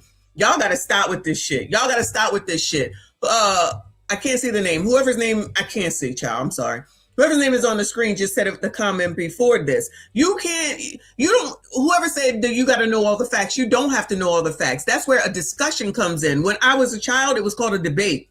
You debated. You said something, you refuted it, you said something back. That's how it went. You can't even do that with people like Abby, who is the exact person as a MAGA person. You're just on the other side. What's the difference? What is the difference? I'm not going to sit here and talk to a MAGA person because it's a waste of my time, energy, and effort. I'm not going to sit here and talk to somebody like Abby. It's Joy Reid, Black Cindy Brady. It is a waste of my time. You got to find people that are at least open to listening. These people are not open to listen to nobody else unless they agree with them. What kind of life is that if you just only listen to people that agree with you? What are you ever going to learn like that? That's how they think. So that's why she can sit up here and have the nerve to say when they're wrong. Bitch, who the fuck are you? Child. Explain facts to conservatives. Let's listen to this. Conservatives are living in a completely different information world than liberals. Conservatives are living in a completely different world because Abby said so and Joy Reid tether. I don't know if Abby is a tether or not. Just because she co-signs that makes it true. Bitch, you was fired. If you were doing everything so right, why are you still not on the air? Black Cindy Brady talking about a YouTuber while being a YouTuber. What are we talking about? These people crazy. And then at the last minute, we'll bring in racism. If all else fails, child, it's racist. If you don't agree, it's racist. Just like some of you dumbasses in the chat right now. If I don't say I hate this or that, that's Republican, MAGA, conservative, then that means that I'm such. Because y'all ignorant. Because you're not open to listening to anybody else's side. You think that you're right about everything and you refuse to have a discussion or a fucking debate. She's the same damn way. The only person that even sounds like they have common sense on this damn show is Scott Jennings, and I don't even understand why he does it. He must be paid good. He must be being paid good. Child, y'all, you people that aren't open to listening, y'all think what you want. But let me tell you something. She's the same as a MAGA. She's just on the other side. She's not open into listening to the other side. And ain't nobody ever gonna get nowhere if you're not willing to do this thing. There was a word that we used to use back in the day. That's called compromise. And if you ain't willing to compromise, you ain't never gonna get nowhere. And that's why all these problems exist right now. And breaking that down needs to be done. Because when you don't ever even hear the facts, it's hard to even know that you're wrong. And that happens a lot. I mean, so who thinks that she listens to the facts? And you writing MAGA does not bother me. Thank you for the engagement. So who made Abby the authority on the facts as the way that she sees it, running on CNN? So that means that Abby knows everything because she's on CNN and she's a good-looking woman and she's sweet when she says it. Is that how that works? No, that's not how that works. Just like the asshole that's writing MAGA is an asshole. Like, there's no talking to that person.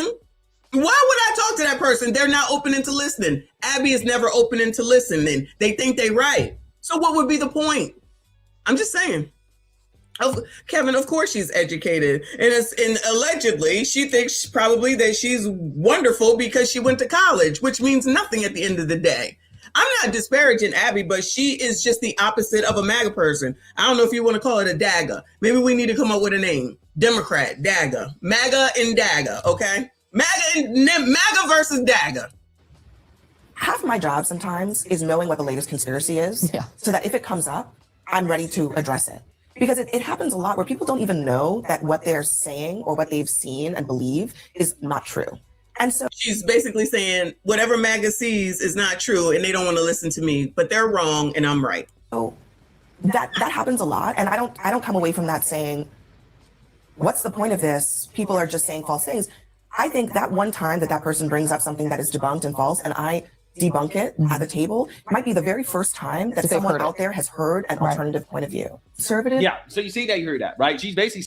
So Abby thinks that Scott Jennings, the only time that he hears a different point of view is from her. How insulting. How insulting. Saying that her job is to play fact checker, propagandist for Democrats, because liberals are right by definition, right? This is what all these people believe, by the way, right? She's just articulating this out loud, right? This is what all so-called journalists believe on CNN, on MSNBC. They believe that the facts are on the side of liberals and that liberals generally are right, Democrats are generally right, conservatives are generally wrong, Republicans are generally wrong, and it is their job to correct and to fact check conservatives with liberals. propaganda, right? This is what they believe. However, the problem is that the facts are not always on the side of liberals and Democrats. In fact, a vast majority of the time, they're not on the side of liberals and Democrats. And what they're doing is not actual fact checking. It is propaganda. And this clip right here that Scott Jennings posted is a great example of what I'm talking about. This is in reference to the conversation about the fraud that's happening in Minneapolis, Minnesota. Of course, Abby Phillip is defending fraud, right? She's defending the Somali community and the Democrats. And she is going to try to... These people are defending the stealing of all of this money by deflecting and saying that it's racism. So you're supposed to get scared, run away, and just let it be. Just let it be, because you can't say that a Somali did something wrong. Oh my God, that's not allowed. That's so racist. Fact check Scott Jennings on something that he's 100% right about. It's Democrats who have put Somali diaspora in Minneapolis at the center of their party and their state's politics. It's a small portion of the population. There is a bunch of fraud that goes on. And even Tim Walz has claimed that any investigation of this fraud is akin to white supremacy. No, which he is hasn't. No, he has not said that. He has not said that. He has absolutely said that. He said that. We listened to it. So, Abby, you're so smart and you know it all, but you're wrong. He absolutely said that, because I said, wait a fucking minute. How the hell is a white man sitting up here talking about the white supremacy? If you don't go to hell, Tim Tom, he ain't answering shit. And these people are allowing him not to answer it by focusing on Donald Trump. He is in charge. It's his state. Why is that so hard to understand? He's the one that should be on the fucking hot seat. Trump is wrong with what he said about Somalians. Abso-fucking-lutely. That does not absolve all these years when he was not president that they've been allowing this shit to get where it is. Why can't anyone understand that? Why can't liberals, Democrats, DAGAs understand that? Why can't you hold the people that are actually responsible for shit, actually hold them accountable? Child. Said that. He has not said that. This is what happens when your own federal government wages war against you. This is what happens when they target communities for their own benefit. This is what happens when they scapegoat. And this is what happens when they no longer hide the idea of white supremacy. The idea.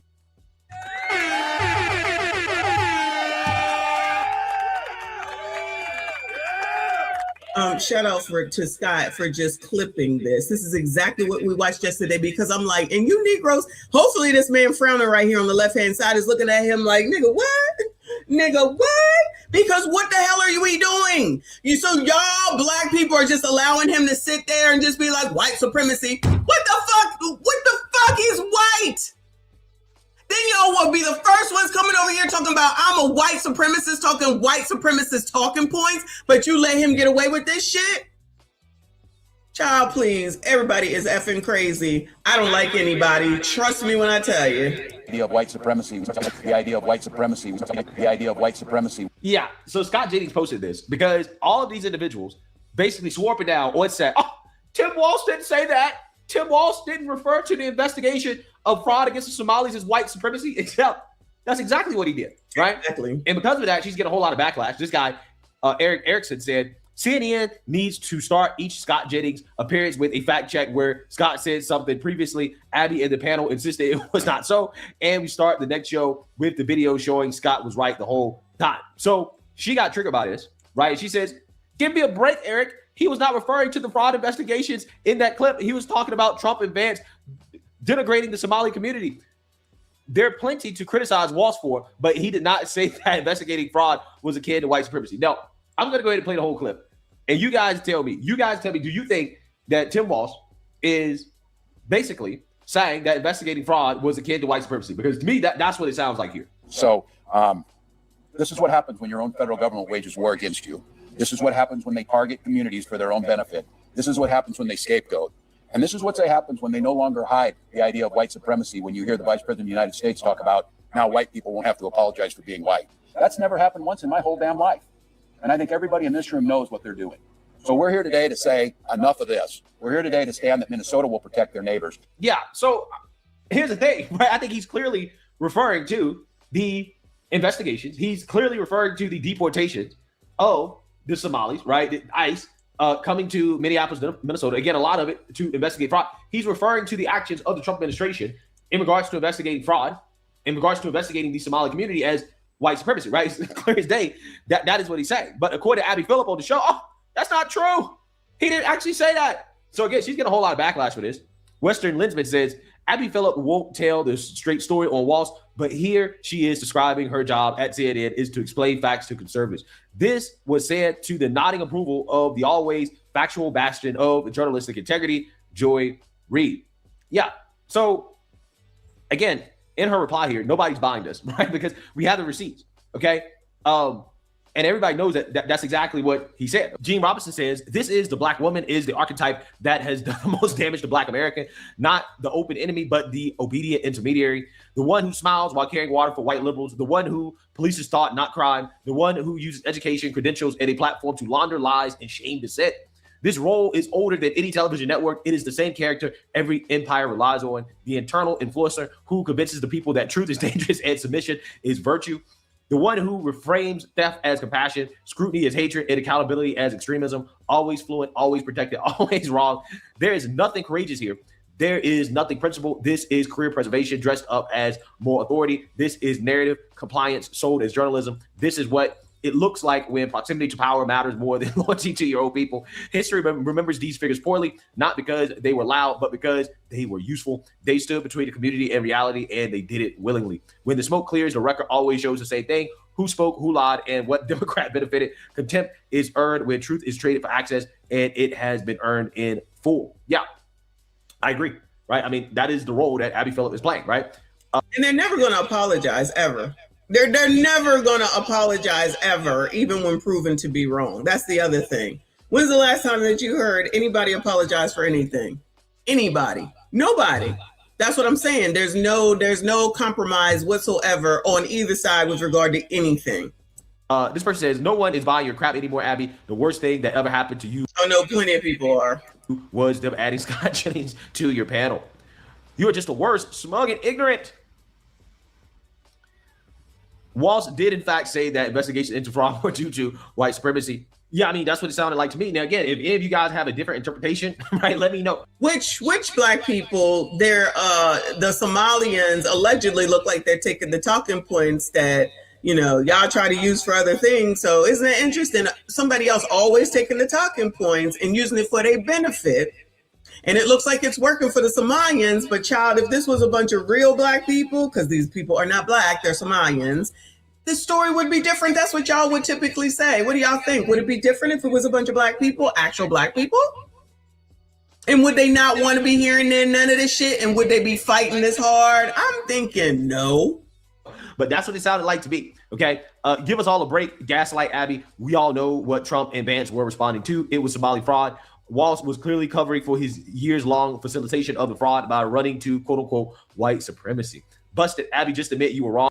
And I get it. I get it because I've been hearing about it from just about everybody for more than 20 years as I've traveled America on this assignment or that.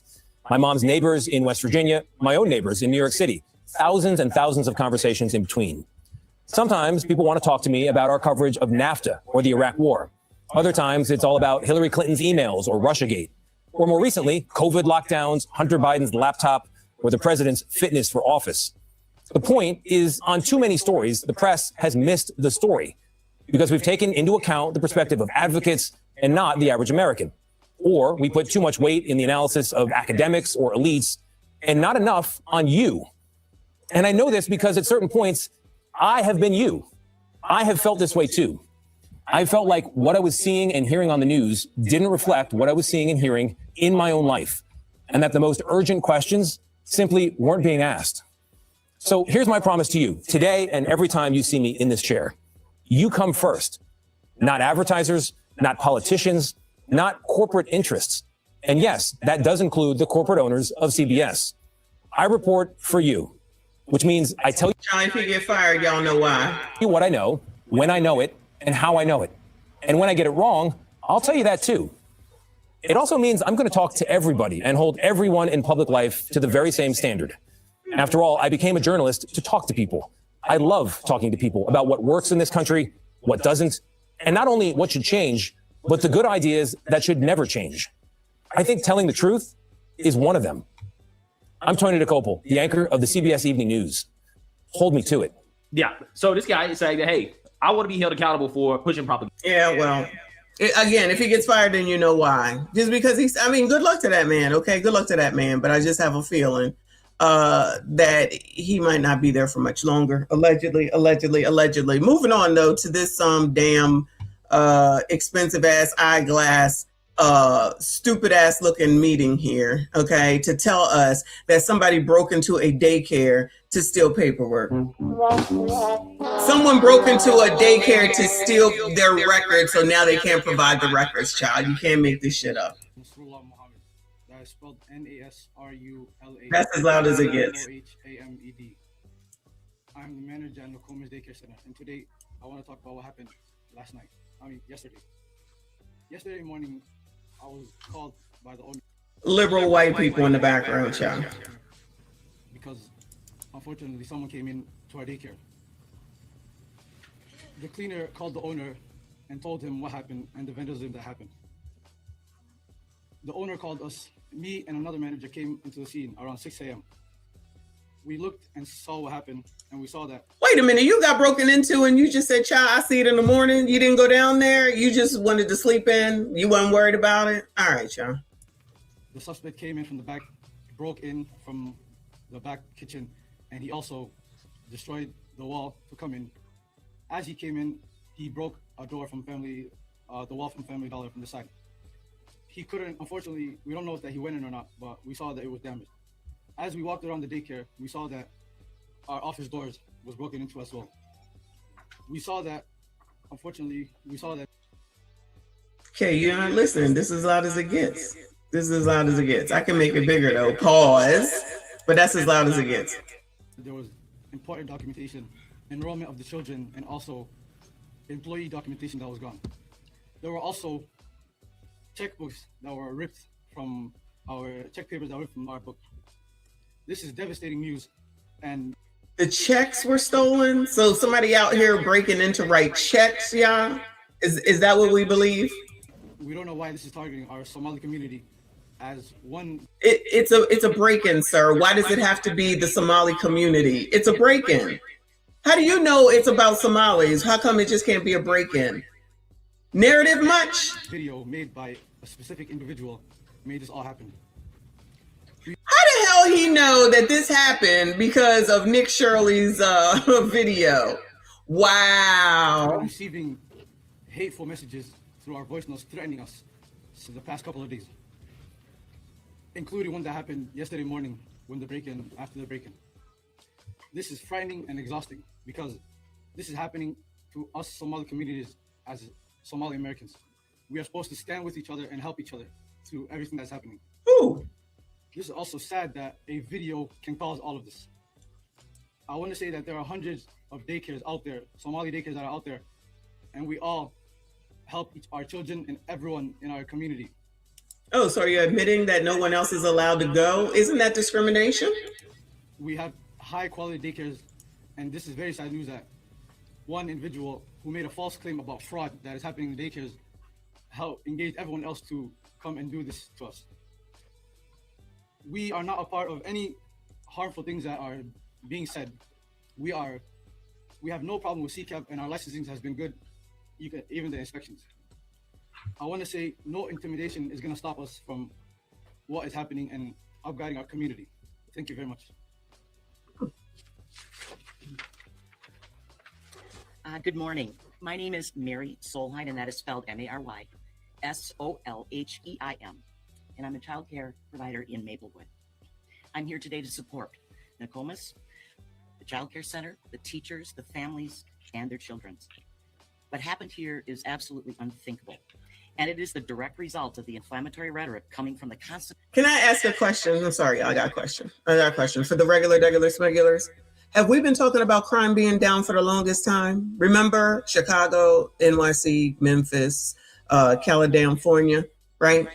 And then when something happens, they're like, oh no, let the criminal go. You don't know, it's okay. They have to feed their families, making all these excuses for it.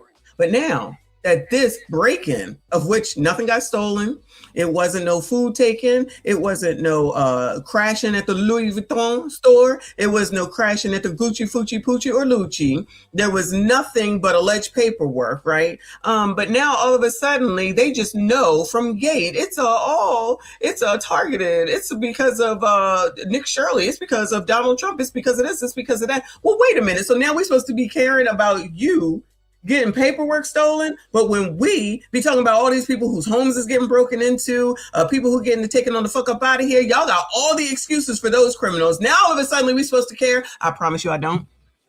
I promise you I don't. First of all, this is a fucking lie, allegedly, but I believe it to be a lie, of course, because it makes no sense. No one breaks in to take paperwork. That don't make no damn sense. I guess they're trying to say that Nick Shirley broke in to see if he could get the paperwork. Anybody with any sense at this point in life would think that you would have stuff digitized, that it shouldn't be just paperwork. It should be on a freaking computer, some damn where, on a hard drive, on an STD drive, whatever type of drive.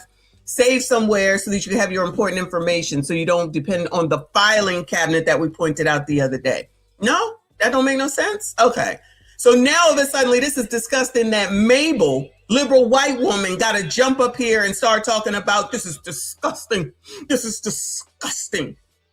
Child, if liberal white women don't go to hell. Barrage of harassment from not only the current federal administration, but half of our Here you go. Donald Trump's fault. Minnesota legislators as well. Now a random YouTube personality can cause this much fear. Fear needs to stop. Our children, our families, and teachers and providers work hard enough without feeling scared to come to work every single day.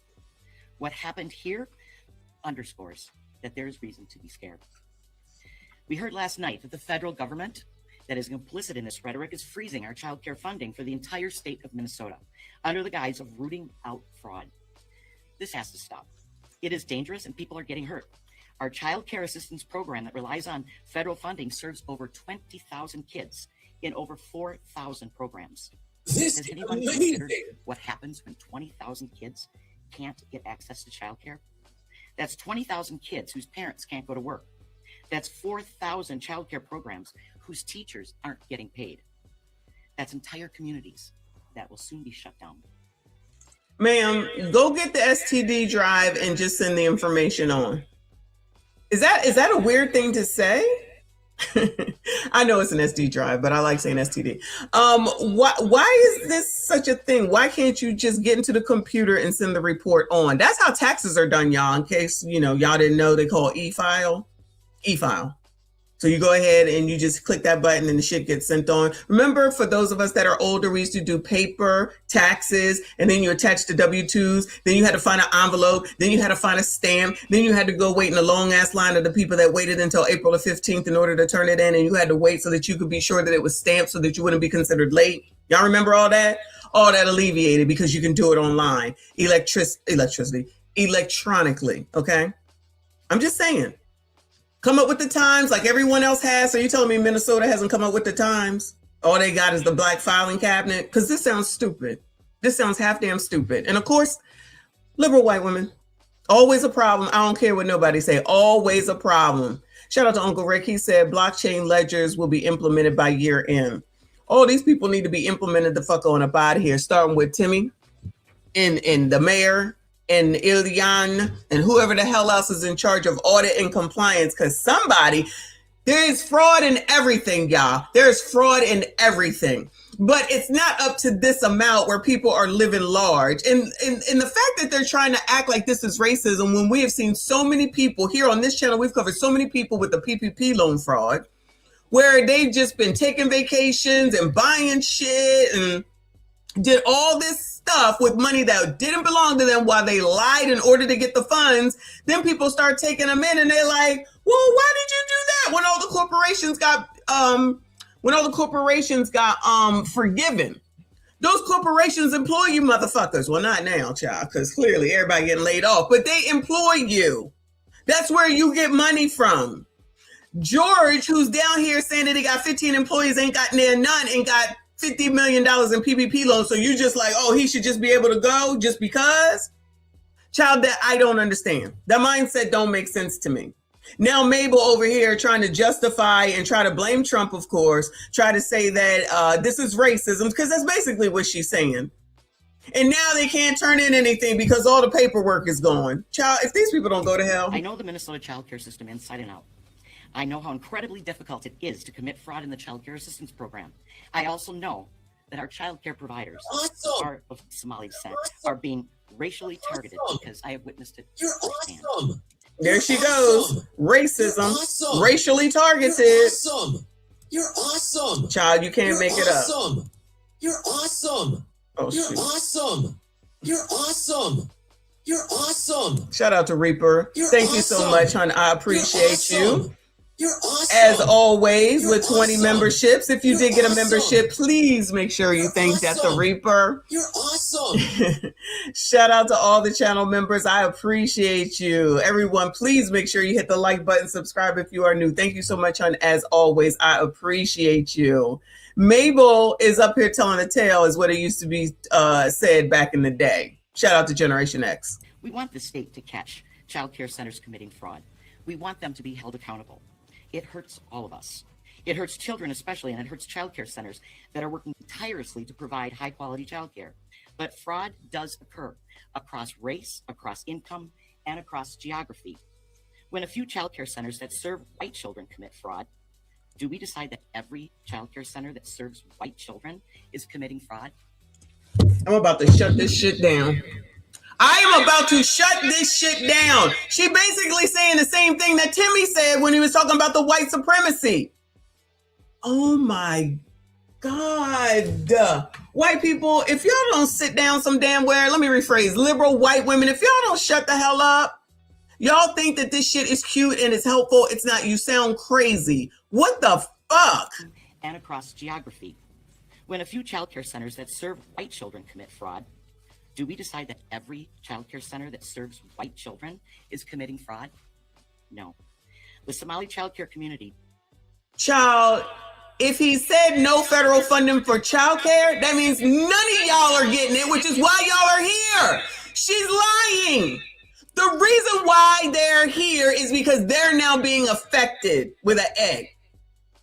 They were not concerned about none of this. Meaning all these liberal white women and all these daycare people from this one and from the one from yesterday, because they was like, child, we still getting paid. Fuck them. Okay. Now, when Trump said, your state's not getting it. So she's making it seem like it's just them. None of them are getting it. None of them are getting it. The numbers are in the billions. Am I right? Is it billions on the alleged amount of fraud? So what is the number where somebody should do something? Somebody tell me, Bueller. What is the number where someone should finally say, you know what? We probably need to do something about that, because child, Timmy ain't doing shit. Illy ain't doing shit. The mayor ain't doing shit. So somebody got to do shit. Okay, thank you, Uncle Rick. So it's in the billions, and there's still not enough reason to do something about this, that we going to sit around and try to talk about, well, if it was white people, and you know, but white people do it too. That's the excuse that black people use. So now white people are using the white people excuse. This is the second day of 2026. Oh my God. Oh my God. Mabel. Oh my God. Deserves that same respect. This federal administration is actively targeting our Somali neighbors and friends who are the backbone of their communities and an integral part of our larger communities. They are our teachers, doctors, business owners, and childcare providers. Their childcare centers are the hubs of their communities. Families rely on them for care and counsel, and they go above and beyond when their families need help. And they are being treated as pawns in a political game, a very dangerous game, and it needs to stop. And I have a message for my sisters and brothers in childcare. Now they her sisters and brothers. When Trump didn't turn off that funding, they wasn't out there thinking about y'all. Mabel wasn't out here thinking about y'all. Not one bit. Not one bit. Thank you for your service. And thank you for... Are they veterans? What the fuck is going on right now? Thank you for your... being here to love our kids.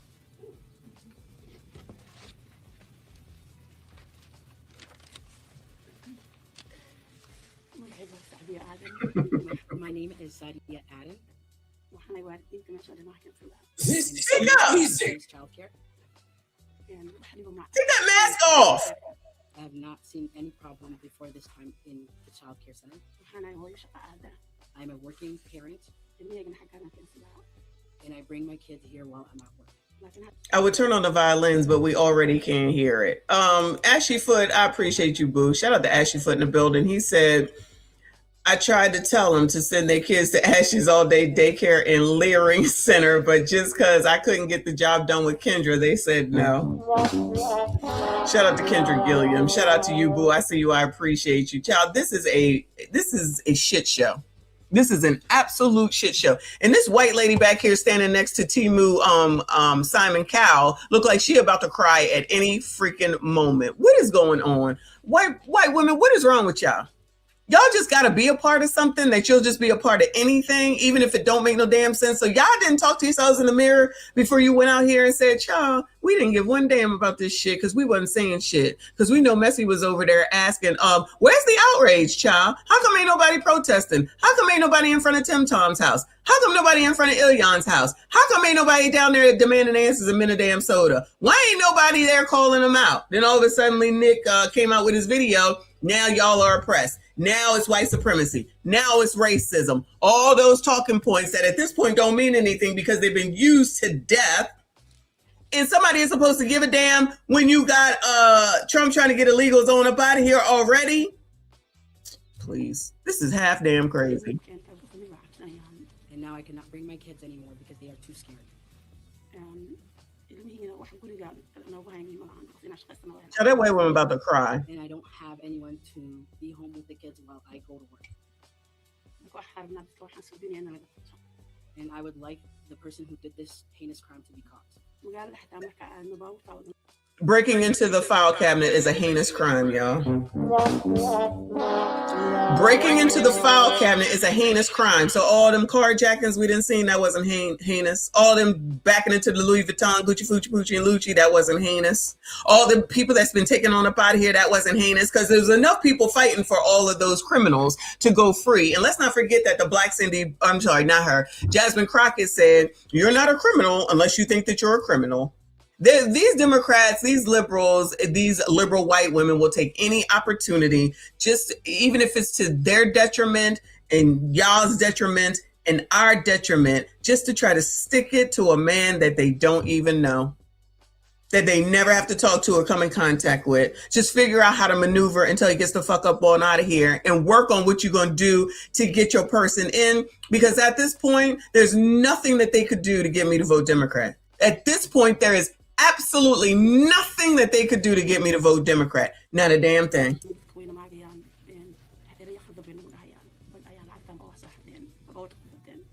Girl, as we are driving down the streets in our I don't care. I'm moving on from y'all. She gets my nerves. Dangerous for them to speak personally. So thank you for understanding. I want to express my outrage, sadness, and frustration in what is happening to our community. I am heartbroken at what happened at Nokomis, and I am angry. I am angry because there's no reason for things like this to be this way. Somali child care providers are being used in a political game. We are being hurt in the political game. The state is funding and prosecuting fraud, whether in childcare or other industries. The new surge in enforcement is causing trauma to our community entirely, and especially our precious children. In our culture, lying is a great offense, which makes it even more difficult to understand why a video that is full of misinformation is what is promoting our federal government, the one that is supposed to be for our people, by the people, and for the people, to freeze childcare funding in our state. This will impact thousands of people. People will lose their jobs and hold their homes. Those who are committing fraud need to be held accountable. We can do that without terrorizing a whole community. The majority of our Somali child care centers are very hardworking to provide high quality child care to our children in our communities, just like most of the other non-Somali child care centers. We love those children like they are our own. We care for those children like they are our own. And we love following all the rules and regulations set by the state. And yet, because we are Somali, we are being targeted and accused of fraud.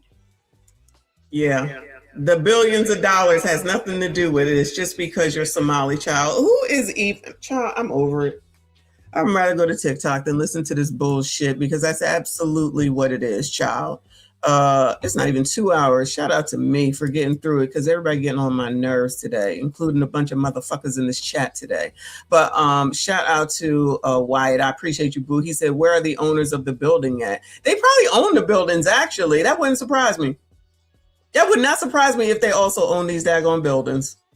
That one healthcare that one reporter dude said that it was owned by the dude who's already been convicted of one thing, but his wife runs the healthcare place, so she's getting the money. So through the transitive property, he's getting the money, but because it's going to her, there's nothing they can do about it. Child, loopholes. Maybe more people need to think like them or something, child.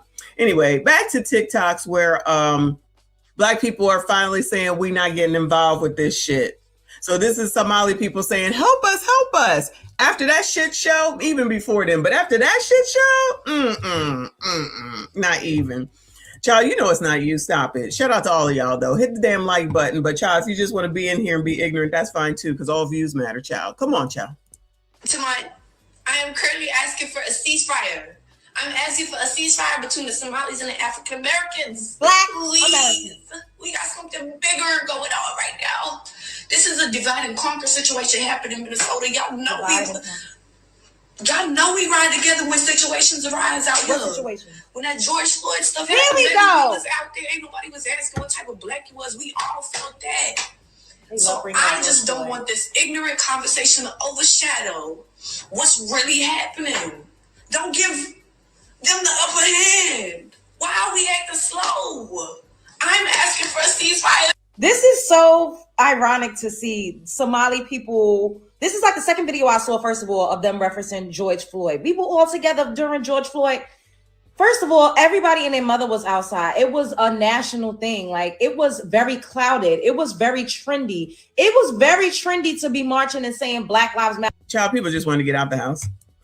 There were stores that would have Black Lives Matter signs in the window. A lot of people were standing in solidarity with Black Americans. And at the end of the day, if y'all claim y'all Black, then aren't you marching for yourself? Isn't Black Lives Matter for all of y'all? You see how they separate? It's like they don't even realize that they're doing it. You're separating yourself from us by saying, we was there for you during George Floyd and Black Lives Matter. Aren't you Black too? So wouldn't that also be your plight and your fight too? Wouldn't that also be you standing up for yourself and your community as well? It's because you always other yourself. It's a subconscious thing because you do not see yourself as us. And that's okay. We finally said, okay, we're not the same. I could pull up 50 videos of Somalis saying, we're not Black, we're Somali, and we're African. Ditto. We got plenty of them right here. Plenty of them. We made sure we know. We already know. Y'all not Black. Respectfully, Black people, sit this one out. I said it before in one of my videos previously, weeks ago. Don't you defend for those Somalis. They don't like us. But the Democrats like Abby and the Black Cindy Brady and Joyless Reed, they all out here going for it. They all out here saying, oh my God, it's racist. That's them defending. Mainly because they want to blame Donald Trump and they have their derangement syndrome. But the fact is that they're siding with them, even if it's only because it's against Donald Trump. So they're basically trying to help. They don't respect us. They come at us hard. Pause. Okay?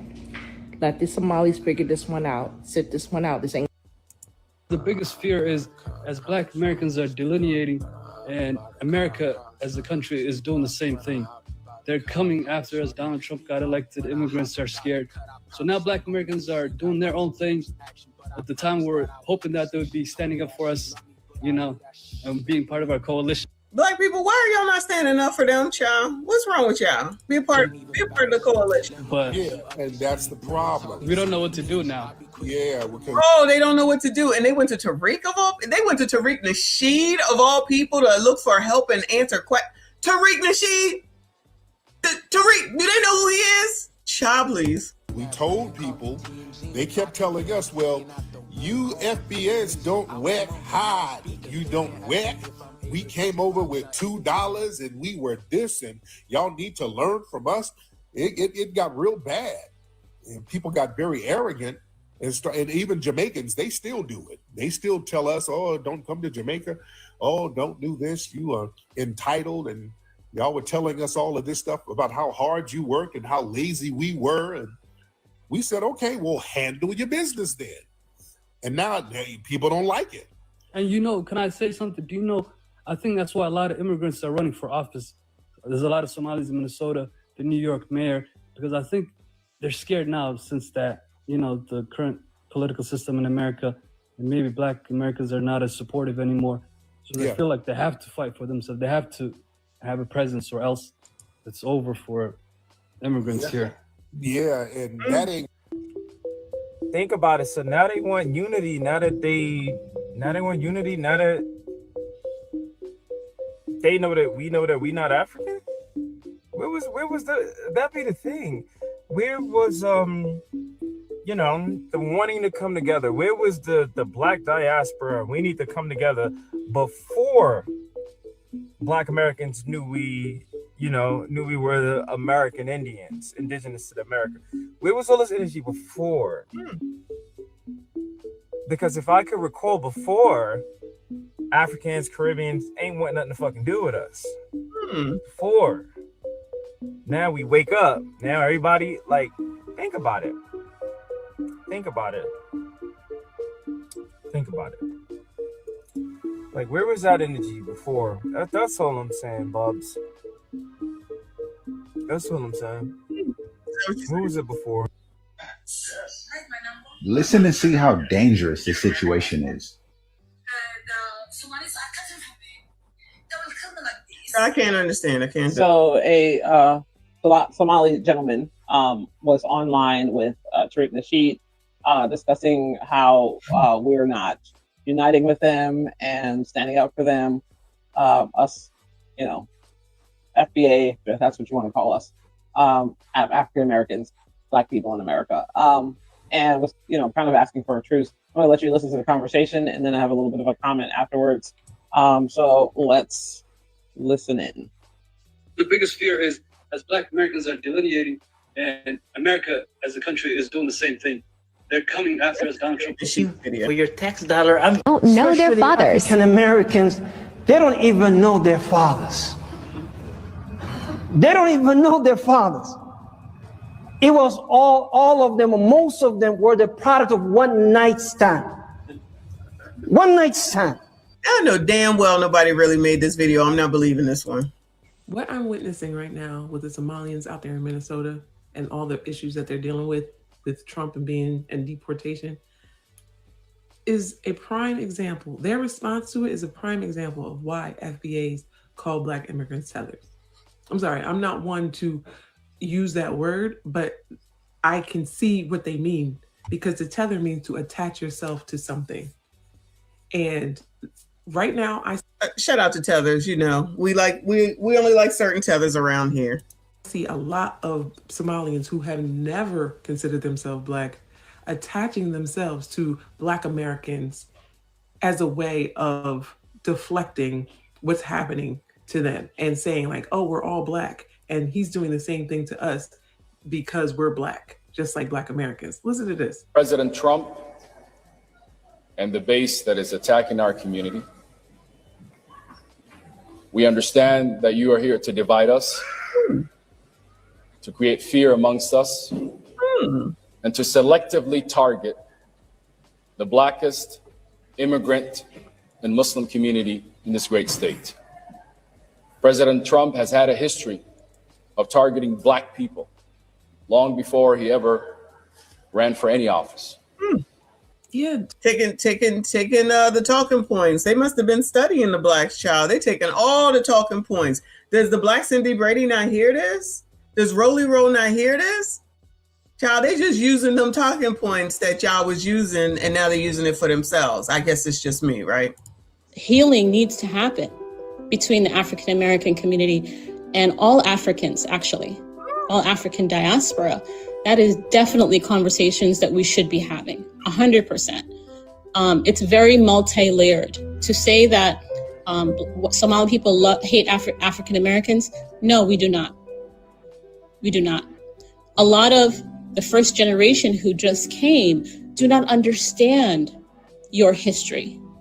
And they have their own trauma and they have their own issues, right? And so Everyone is coming with their own traumas and not the language barrier.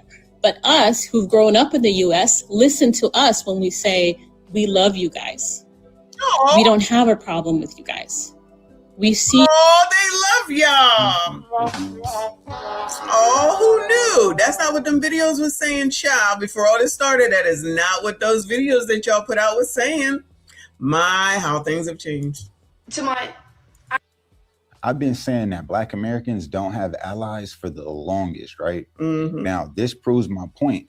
Out there in Minnesota, a young Black mother was looking for a daycare to put her children. What do you know? The Somalis run a 24-hour daycare. But when she get there, they don't want to give her a tour. They don't want to service her. And she says, I tried to send my child to one of the 24-hour daycare centers because this is the only 24-hour daycare in Minnesota. The Somalis would not give me a tour. They did not want me to bring my kids to their daycare. It was because they was doing daycare fraud. Come to find out, another thing with them, they made it very clear their only agenda is to benefit the Somali community. Like, you know, most of these immigrants, they come. I asked that question, y'all. I was like, so does nobody else get to go to these daycares unless they're just Somalian? Ain't that racist? Ain't that racist? Where the white kids at? We need to see the makeup of the races too. Where the white kids at? Where the Black kids at? Where the Hispanic kids at? I don't care if it's only 1% of the community. Where they at? Where they at? Is it only Somalis that are allowed to be there? Especially at a 24-hour daycare. Somebody might need a 10 to 7, or what is it? 11 to 7 shift. 11 at night to 7 in the morning, 11 in the morning till 7 at night. And y'all wouldn't trying to take their money, huh? That ain't right. Discrimination. Child, she should have filed a lawsuit. Somalis are going for a Jared wake-up call. You niggas wanted to call us Jareer. And now y'all having a motherfucking Jareer wake-up call. So what is this term? Not a Jareer wake-up call. Y'all heard of that? Jared wake-up call. Well, according to this young Black American man named Jerry, well, he explained to me that the term Jared wake-up call is the realization that a lot of these non-Black American migrants have when they internalize and fully understand that they will be treated the same as a Black American. And the reason that this term is so... Oh, so in other words, you just made up a term to call your ninja wake-up call. Got it. Prominently used by people like Jerry is because he himself has said that he's warned so many migrants. Yeah, I've been trying to warn you niggas, bro. How it is in America for a Black American and how Black Americans get treated in America. And he was just trying to look out for a lot of these migrants that have coming in. And yeah, okay. And we knew y'all was gonna listen. Y'all out there, the Somalians is talking reckless. Y'all is talking reckless, especially it's one Somalian. I don't even know if I should call him brother because they don't want to be identified. They're not like us. So whatever. It's a Somalian man or Somali American man talking directly to Trump saying, hey, Trump, you go first. You leave first. You think we leaving? We ain't going nowhere. You going first. The Somali people and the Black American thing going on right now is kind of weird to me. Only because I see like a lot of Somalis like basically saying like, when they get us up out of here, what you think they're gonna do to you? What you think they're gonna do to you? What do you think they're gonna do? Child, so now we want to use the reverse psychology on Black people, like, well, where y'all think we going? Where y'all think we going? We was born here. Where y'all think we going? Child, take that reverse psychology and shove it. These people crazy. Good luck to them though. Not really, but I'm just saying. To the Black people and y'all are against us and not trying to help us. Black Americans are not immigrants. We all understand that, right? We were here before America became America. My ancestors were here. I'm like 13 generations. Some Somalis are now lashing out at Black Americans, claiming that ICE deport them to Somalia. Black Americans will somehow be deported too. That statement alone shows a deep misunderstanding of history, and reality. Black Americans are foundational Black Americans. They are not immigrants. They are not guests. They are not here on permission. They are citizens by birth and by law. There is no country for ICE to send them back to because this country was built on their forced labor, and of course, their generation. Somalis are going for a Jared wake-up call. You niggas want. This is so. My name is Salma. I am a Somali woman who lives in Minnesota. And for the longest time, I have heard that Somali people don't like African Americans, and that African Americans don't like Somali people. That frustrates me because I know that there is diversity within the Somali culture and there is diversity within the African American community. no one represents the entire community. My views are my views. And I want you all to know that Somali people are diverse people.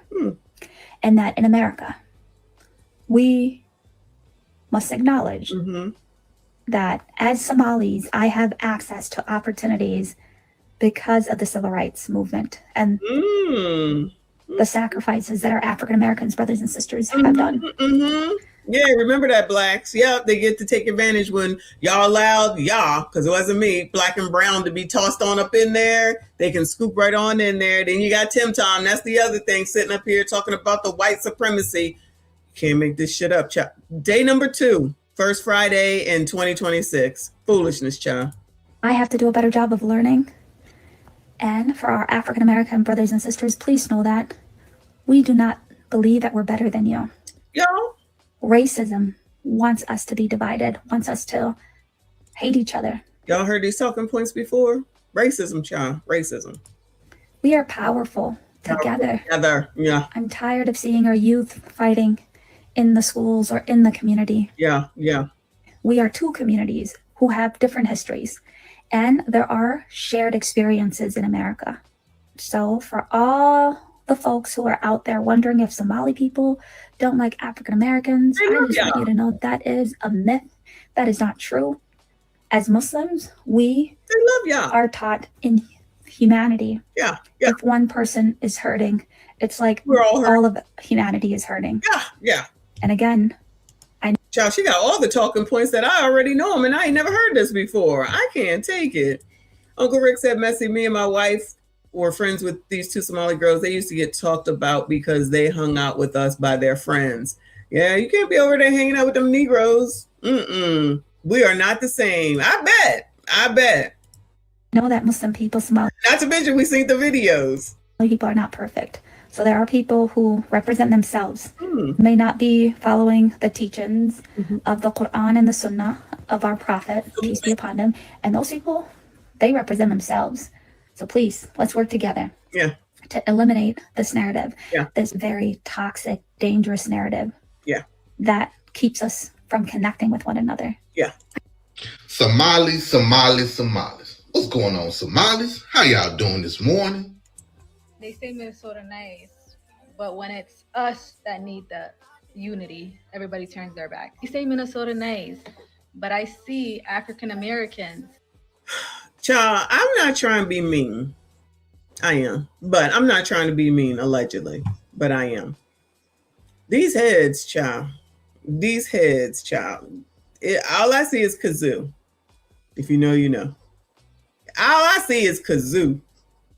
If you know, you know. Shout out to Generation X. And shout out to Wayne Lundy. I appreciate you, boo. He said they don't want to F with us. F a ceasefire. We're the foundation. We built the White House. Even the whites know how powerful foundational Black Americans are. Leave us alone. Why you have to go there, child? Slaves built the pyramids. Slaves built the Parthenon. Slaves built America. Slaves, this is your song. Thank you. Slaves. Thank you. Slaves. Thank you. Slaves.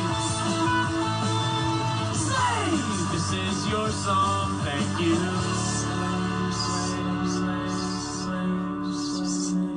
We're done. We're done. We're finished. Shout out to the Black American. My bad. I can't see Seattle Black Veteran. Thank you for being here. Shout out to all of y'all. Please make sure you hit the like button. Subscribe if you're new. I'm almost done with this because, y'all, these people getting on my nerves. Listen, I see what I see, y'all. I see what I see. Coming for Somalis when we were there. I certainly hope they're not using like a filter to make it look this way. Standing next to you guys when it came to George Floyd. Minnesota nice, but I see lawyers, nurses, doctors talking about us on Reddit, Facebook, Instagram, Twitter. So all I have to say is this is really not Minnesota nice, and the Somali people need to open their eyes. We protest for everybody else. Black Americans, Indigenous American Indians. They said we protested for everybody else. Child, girl, if you don't go on somewhere with your kazoo looking self. Shout out to Romello. I appreciate you, HUD. He said, the Flintstones message, you need Jesus. I do. Praise the Lord. I do. I disclaimed. I just hope that's not a filter that makes it look that way on purpose, child. And if it's not, then It is I cannot wait to. or they got more concerns than any of this mess, child. Allegedly.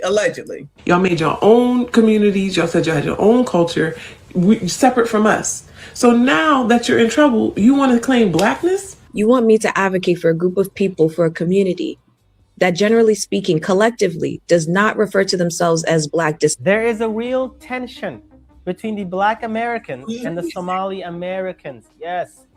After the recent political attack on the Somalis, with discrimination and fear campaign, some of the Somalis have called it out. This is an attack on Black community.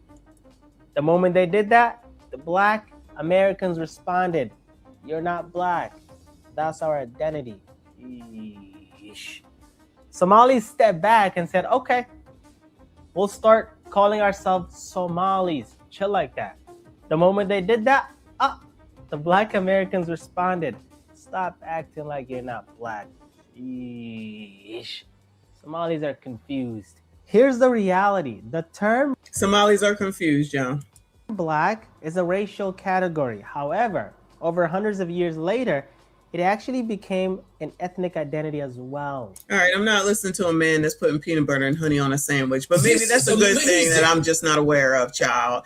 Shout out to Seattle Black Veteran with the 10. I appreciate you. Just love, sis. I thank you. Always love bad. Thank you all for being here. Appreciate you. Shout out to my fave. He said, "Shorty 7-head scraper tall on phone them." Listen, maybe it's a filter, y'all. Maybe it is a filter, okay? And maybe his is a filter too, but you definitely can see the difference. I'm just saying, you definitely can see the difference. Shout out to Legend. I appreciate you, boo. He said Flintstones reference Gen X rules. Shout out to Generation X. If you know, you know. And if you don't know, sorry for your luck. You had to be there, child. All right, only a few more. I'm sick of these people. Tiny piece of the population, some of the most vulnerable people in our country. But Trump based his order on a report whose author has made it clear that his goal is to denaturalize and deport as many Somali Americans as possible. This is not about crime. It's not about safety. This is about purging people like me from this country. Minnesota has always been a welcoming place for people fleeing a home country that is blasted by war, poverty, and hunger. Europeans in the 19th and 20th century, Black Americans from the South, Hmong and Vietnamese, Liberians in East Africa, tiny piece of the. So, child, can we go to Somali and get all these benefits, and then people be over there fighting for us to say, no, oh my God, leave them alone. Everybody needs daycare. Anybody, Bueller? Does anyone think that we can go over to Somali and get the same benefits that they have gotten so that we could build a community up and then turn around talking about how wonderful things were and how easy it was and all this mess? Anybody? Shout out to Romello. Thank you, honey. He said, ET phone home. Shout out to ET. I'm just saying. Thank you, honey. I appreciate you. Shout out to Grape Tea News. Yeah, it's a lot of them. Okay. So no. Okay. I didn't think so. I'm just a little bit confused. No. Okay. Yeah, absolutely. Because, it's nice to say that you've done all this stuff in a place where everything is already done and put into place. Infrastructure is done. You know what I mean? Now you can just turn around talking about, look what we did. Well, why the hell didn't y'all do it over there? Gone. You're so wonderful. Remember the girl from yesterday? Trump should be thanking us. We've done so much for Minnesota. You mean Minnesota, the state that was already there? Child, what are we talking about? It's not like you bought Somali bucks over here and did it. I don't know what they're called, so I just call Somali bucks. Child, please. And don't be dragging us into this shit. We ain't got nothing to do with this. Somalis that live in Minnesota or really anywhere in the US. Haddaa business leedahay, xabada qaata, xaq baa u leedahay inaa xabad qaadatid, license ka soo qaado, make sure businesskeedana inuu xabada leeyahay, waayo dadkan cadaanka. Girl, I don't know what you're saying, child. It could be something talking about that's going into my head subconsciously. I'm not trying to hear it. I think for some strange ass reason, immigrants, y'all Somalis think because we Black, we supposed to stick with y'all. No, ma'am. We don't share an allegiance because I'm Black. Ma'am, I'm an American. There's a big fucking difference. But Theodore Roosevelt said, it ain't but one flag. That's the American flag. He said it ain't but one motherfucking language, and that's the English language. And he said above them all, it ain't but one loyalty, undivided, explicitly for the United States of America. If that ain't what the fuck you about, then you ain't about what I'm about. Being an American first and only, honey. Not nothing in front of it, not no stipulations behind it. We not the same. I think for some I'm Somali, not a clan, not a flag of hate, not a tribal plan. Girl, what is this? Somali Youth Rising? We don't want to hear that. Now, you got a long head, Mimo. I don't know what's going on here, but move. Oh no, she said support Somalians, y'all. Go ahead. I'm a voice, I'm a dream, I'm the rising sun. One blood, one land. We are one. We are one, y'all. We are one. That's what Mimo is saying over here. I'm Somali, not a clan. You see all these comments? Thank you for your support, sister. This is in December. These videos are from now, y'all. These are not old. Thanks for your support, dear. And then some language I don't understand.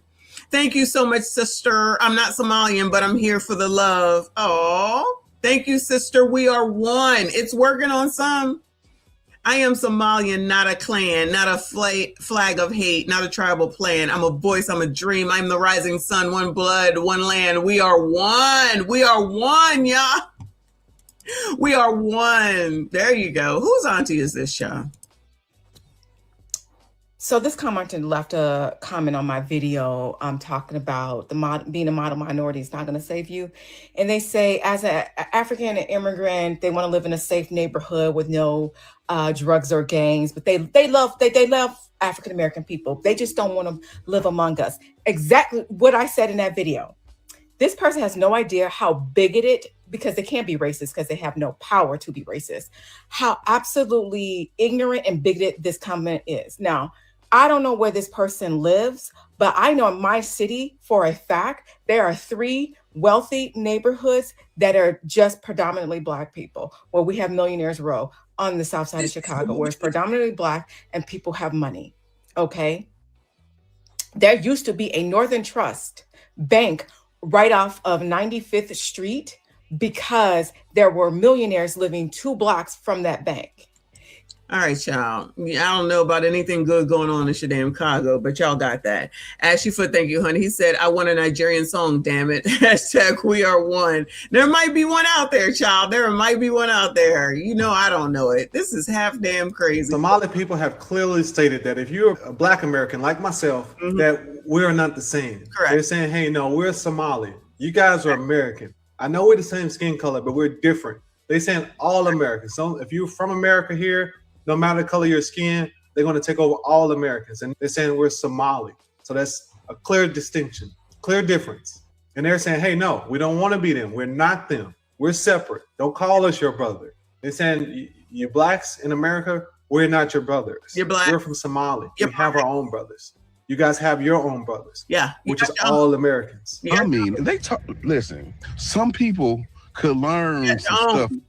This is going to ruffle some feathers. Guys, I know we have turned the whole Trump situation in Minnesota or There is no Trump situation. What is she talking about? There is no Trump situation. It is a Timmy, Ilyan, and the rest of them situation. Into like a joke, and like, you know, we're beating them to the punchline, like genuinely hadaran ini shega and it's genuinely the last couple of weeks I just feel like this weight, you know. I'm just like like genuinely I know she could ha ha ha. Genuinely, who can interpret? I don't know what she's saying. Anybody, Bueller? Well, Bahar, I don't feel good. Like, I don't know what it is. Like, and I know, like, and a part of that is because we're having Taiwan. And a part of another thing is, girl, with her, I don't know. I thought that was Fenty. It's not. It's not the right shape. Girl, I don't know what you're saying. Ooh. All right, I'm gonna pass that one, child. Why did I see a tweet today talking about the fact that Trump is targeting Somali people in Minnesota is going to put Black Americans at risk? I don't think so. I think that Black Americans and Somali people don't look anything alike, first of all. Second of all, they don't even consider themselves Black. They don't. We are Somalis, not Black. There, I said it. Somalis are not black. Let me explain why. Looking at me right now, chat, am I black? I'm literally brown. I'm literally brown, bro. Think about it as well. Somalis are Arabs. We're in the Arab leagues. We speak the Arab language. We eat the Arab food. Bro, think about it like this, bro. If a whole community doesn't regard themselves as black, we can't be black, bro. Somalis are not Black. Now, before you disagree with me, I just want to say, listen, right? There's no such thing as the term Black. The term Black only came about in colonization. I don't have to accept that side. That's why the other day when I was in a place, someone said to me, "Are you Black?" I said, "I'm not Black, side. I don't accept that term." Somalis are not Black. There's a difference between African and Black. You think that a person, any person, can't tell the difference between a Black American and a Somali person? I don't think so. I think that you can tell the difference between a Somali person and a Black American person. Like, I really do. And I'm just saying, why did I see a tweet today talking about... Now, I want y'all to take a look at this. This right here is a breakdown of how much time each of these networks right here have spent on what I believe is supposed to be the biggest story in America right now. Yeah. See, when a current sitting governor, the commander and thief of Minnesota, is caught up in a multi-billion-dollar fraud,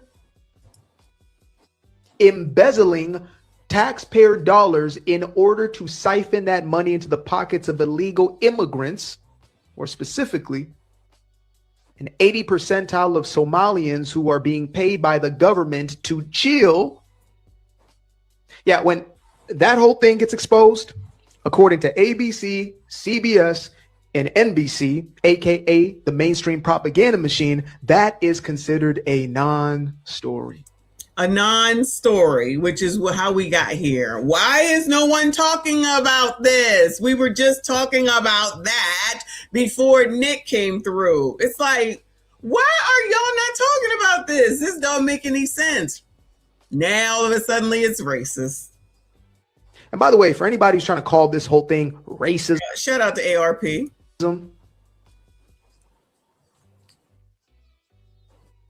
Go ask a Black American about how they feel about this one. Child, the comment section on the video I made about the Columbus, Ohio Somali fraud is epic. Go read the comment section. First of all, let me address something. I got a whole bunch of people talking about, well, you need to go make videos. You need to take pictures. Child, do I look like eyewitness news to you? Exactly. Do I look like a private investigator? Exactly. And do I look like I can fight pirates? I cannot. And therefore, I will not be putting myself in harm's way. If you want to know what's going on, you come see for yourself. Or read the comment section. People from Columbus, Ohio are all up and down that comment section talking about, yep, she's right. I've seen it for myself. I agree. Columbus is horrible. You please come and help us in Columbus. They are all up and down the comment section, but so are people from all around the country, from other parts of the country where this exact same Minnesota fraud is going on in their community. And they are begging for ICE and fraud investigators to come help them as well. So, honey, you don't need pictures. Read the comments. You know I'm telling the truth. With that being said, the best thing about my comment section are the comments from the Somalis. Uh-oh.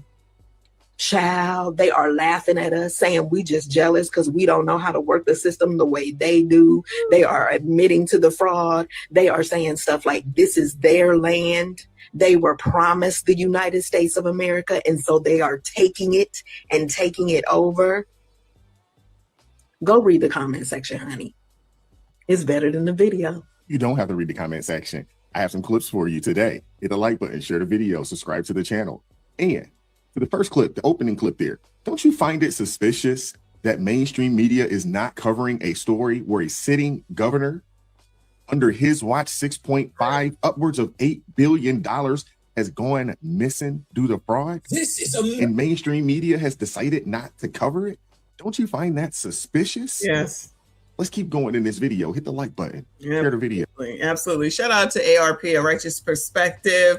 But that's all the energy I have for this shit today. It's almost 2.5 hours. That's a damn enough because there's always more tomorrow. But I got to get back to these passport bros too. If you didn't see the video from this morning on the impromptu live stream, make sure you go take a look at that. That is your homework because some of them is wilding out here, child. So maybe I'll do that later tonight or tomorrow. Definitely be back on tomorrow. Shout out to all of y'all up in here. If you're on replay, please make sure you hit the like button, subscribe if you are new. Shout out to Wayne with another 5. Appreciate you, honey. So they think they are God's gift to blacks. Them ninjas are delusional. I want all the smoke with them. Remember, there are 19 million veterans after them. You know what? As always, salute to the veterans. Yeah, that money should be going to them, the disabled, and the elderly. But when we say that, that's crazy, right? Crazy talk. Anyway. Again, I appreciate y'all. Thank you so much. Hit the like button, subscribe if you are new. I see you all in the next.